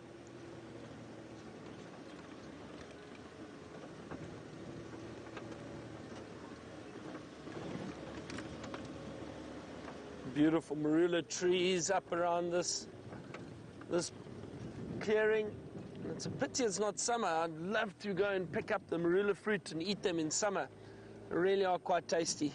That's why I think animals like those elephants, they love them. They feed on those constantly. Let's see if we can spot anything around here.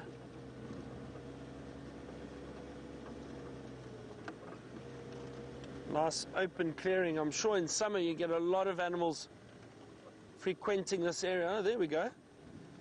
3 large bovine.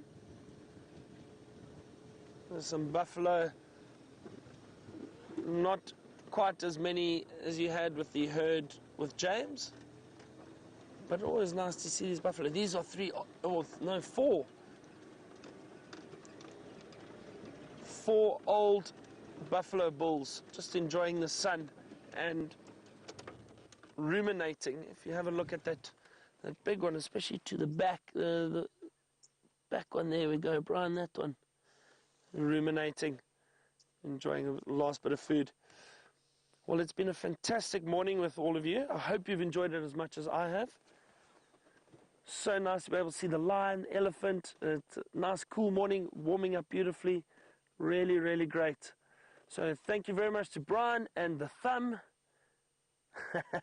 What a great morning. Always great to drive around with you. Thank you to the ladies in FC, and thank you for all the questions this morning. We will see you this afternoon. Have a wonderful Saturday, everyone. Let's cross over to James, and he will say goodbye for the morning.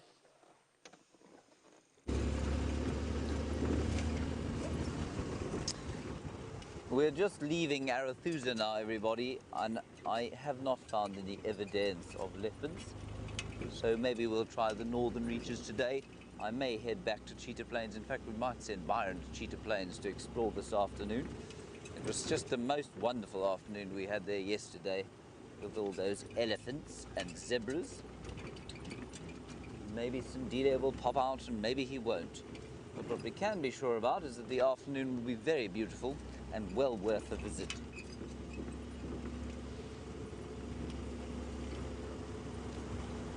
And until then, we are going to be enjoying our time at home.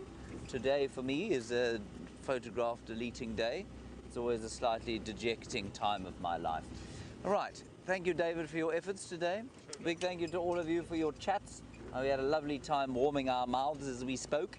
And of course to beefy Buffalo Byron and being filmed by the not so beefy Brian. Thank you to them. And the final control of Kirsten and Rebecca. Until 3 o'clock this afternoon, stay safe and happy wherever you are. Bye-bye.